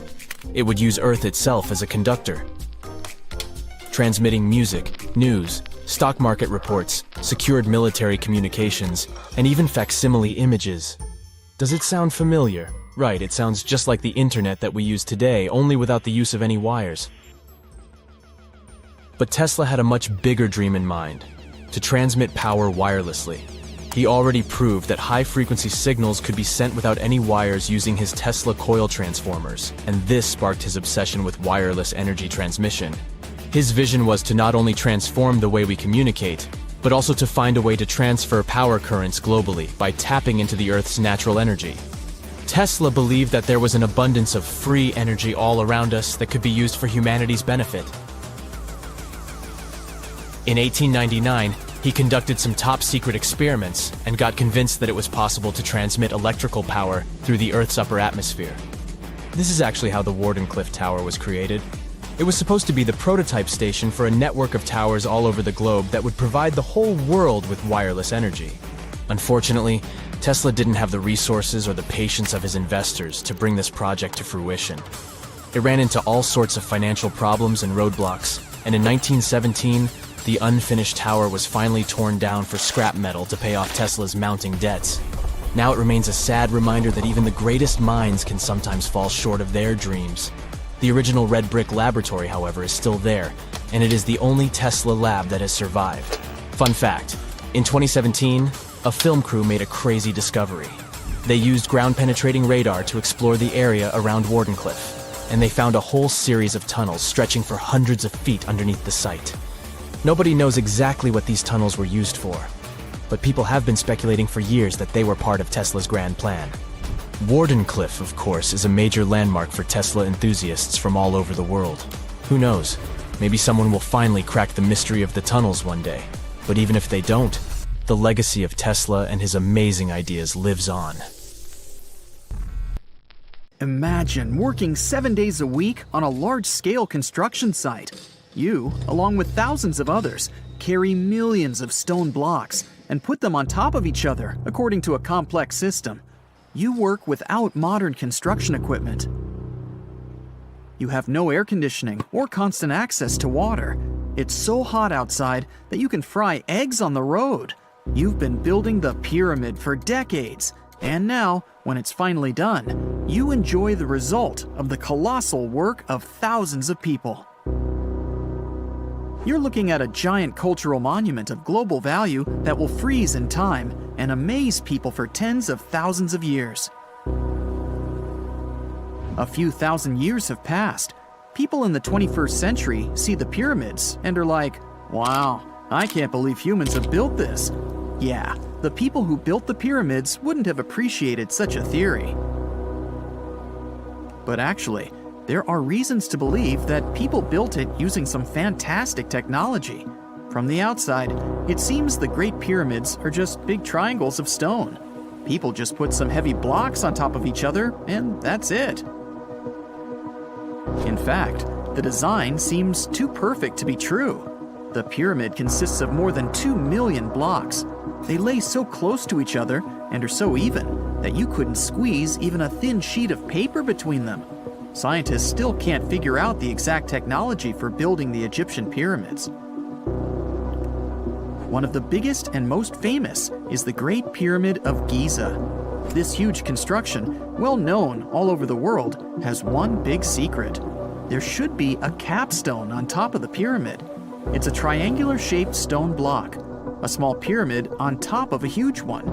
It's also called a pyramidion. The builders of ancient Egypt made it out of granite and limestone and covered it with gold. No records or old drawings prove that there was a pyramidion at the top of the Great Pyramid of Giza. But there's another ancient Egyptian structure with such a triangle, the Red Pyramid.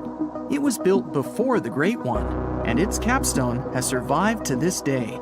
Archaeologists have found and reconstructed it. But where could the capstone of the Great Pyramid be? It's a mystery that still has no answer.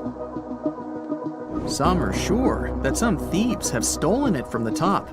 Maybe they just climbed up and pushed the pyramidion down. It makes perfect sense. The capstone was probably the most valuable element of the pyramid. Many scientists and archaeologists still don't know its exact purpose. Some believe that this peak covered with gold glorified the pharaohs. The capstone reflected moonlight at night and illuminated the entire space around it. During the day, the capstone reflected sunlight with its shiny surface. You could have noticed it from afar. The top of the pyramid was a kind of guiding star for lost travelers. All other stone blocks of the pyramid consist of limestone. People polished them to make them look shiny. In the past, they were even glowing and reflected light. You could see glowing pyramids from space, although they looked like tiny lights. Over thousands of years, winds, sandstorms, and rains have changed the pyramid's appearance. If people had taken care of them all this time, they would have looked like something out of science fiction movies, or the pyramids from Las Vegas. But unfortunately, we will never see their original appearance. Some archaeologists and scientists believe that the capstone could absorb the sun's energy and distribute it evenly throughout the pyramid. No one knows precisely why the Egyptians needed this technology.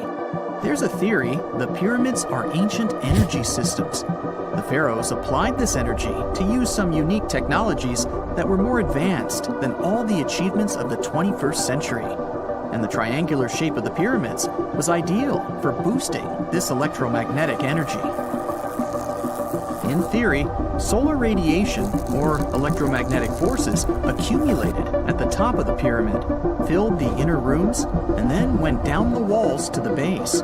Any surface distortion could prevent the flow from spreading, so they had to create a perfectly smooth surface. That's why they installed the blocks so that nobody could squeeze a needle or razor blade between them. Many people believe in this theory because they built the pyramids from limestone.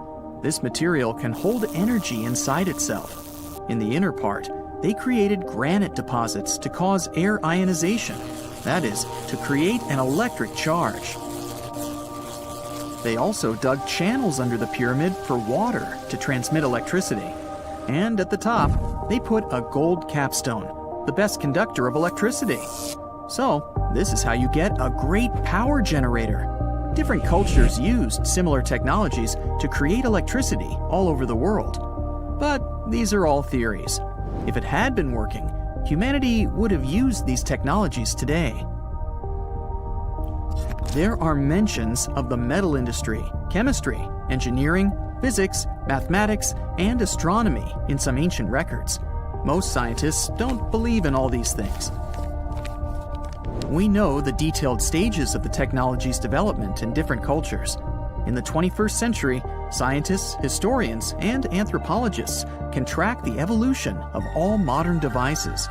If people had created some technological inventions in ancient times, the history of the world would have looked different. Perhaps all the achievements of antiquity could have been wiped off the face of the earth by global cataclysms, and it can happen to us. Just imagine how people would dig up a laptop in 5,000 years. Perhaps they wouldn't understand what kind of device it is.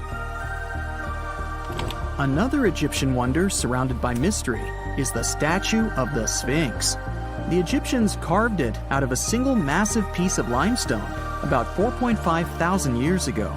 But scientists still don't know the exact date of its construction or who built it.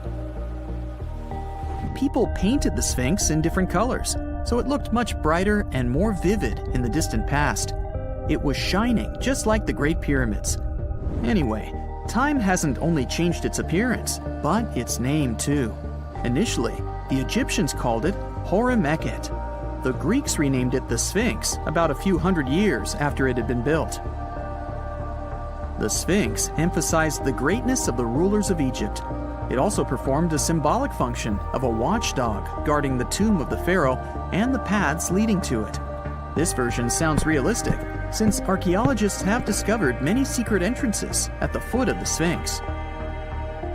Perhaps these rooms and intricate tunnels lead to underground halls with treasures.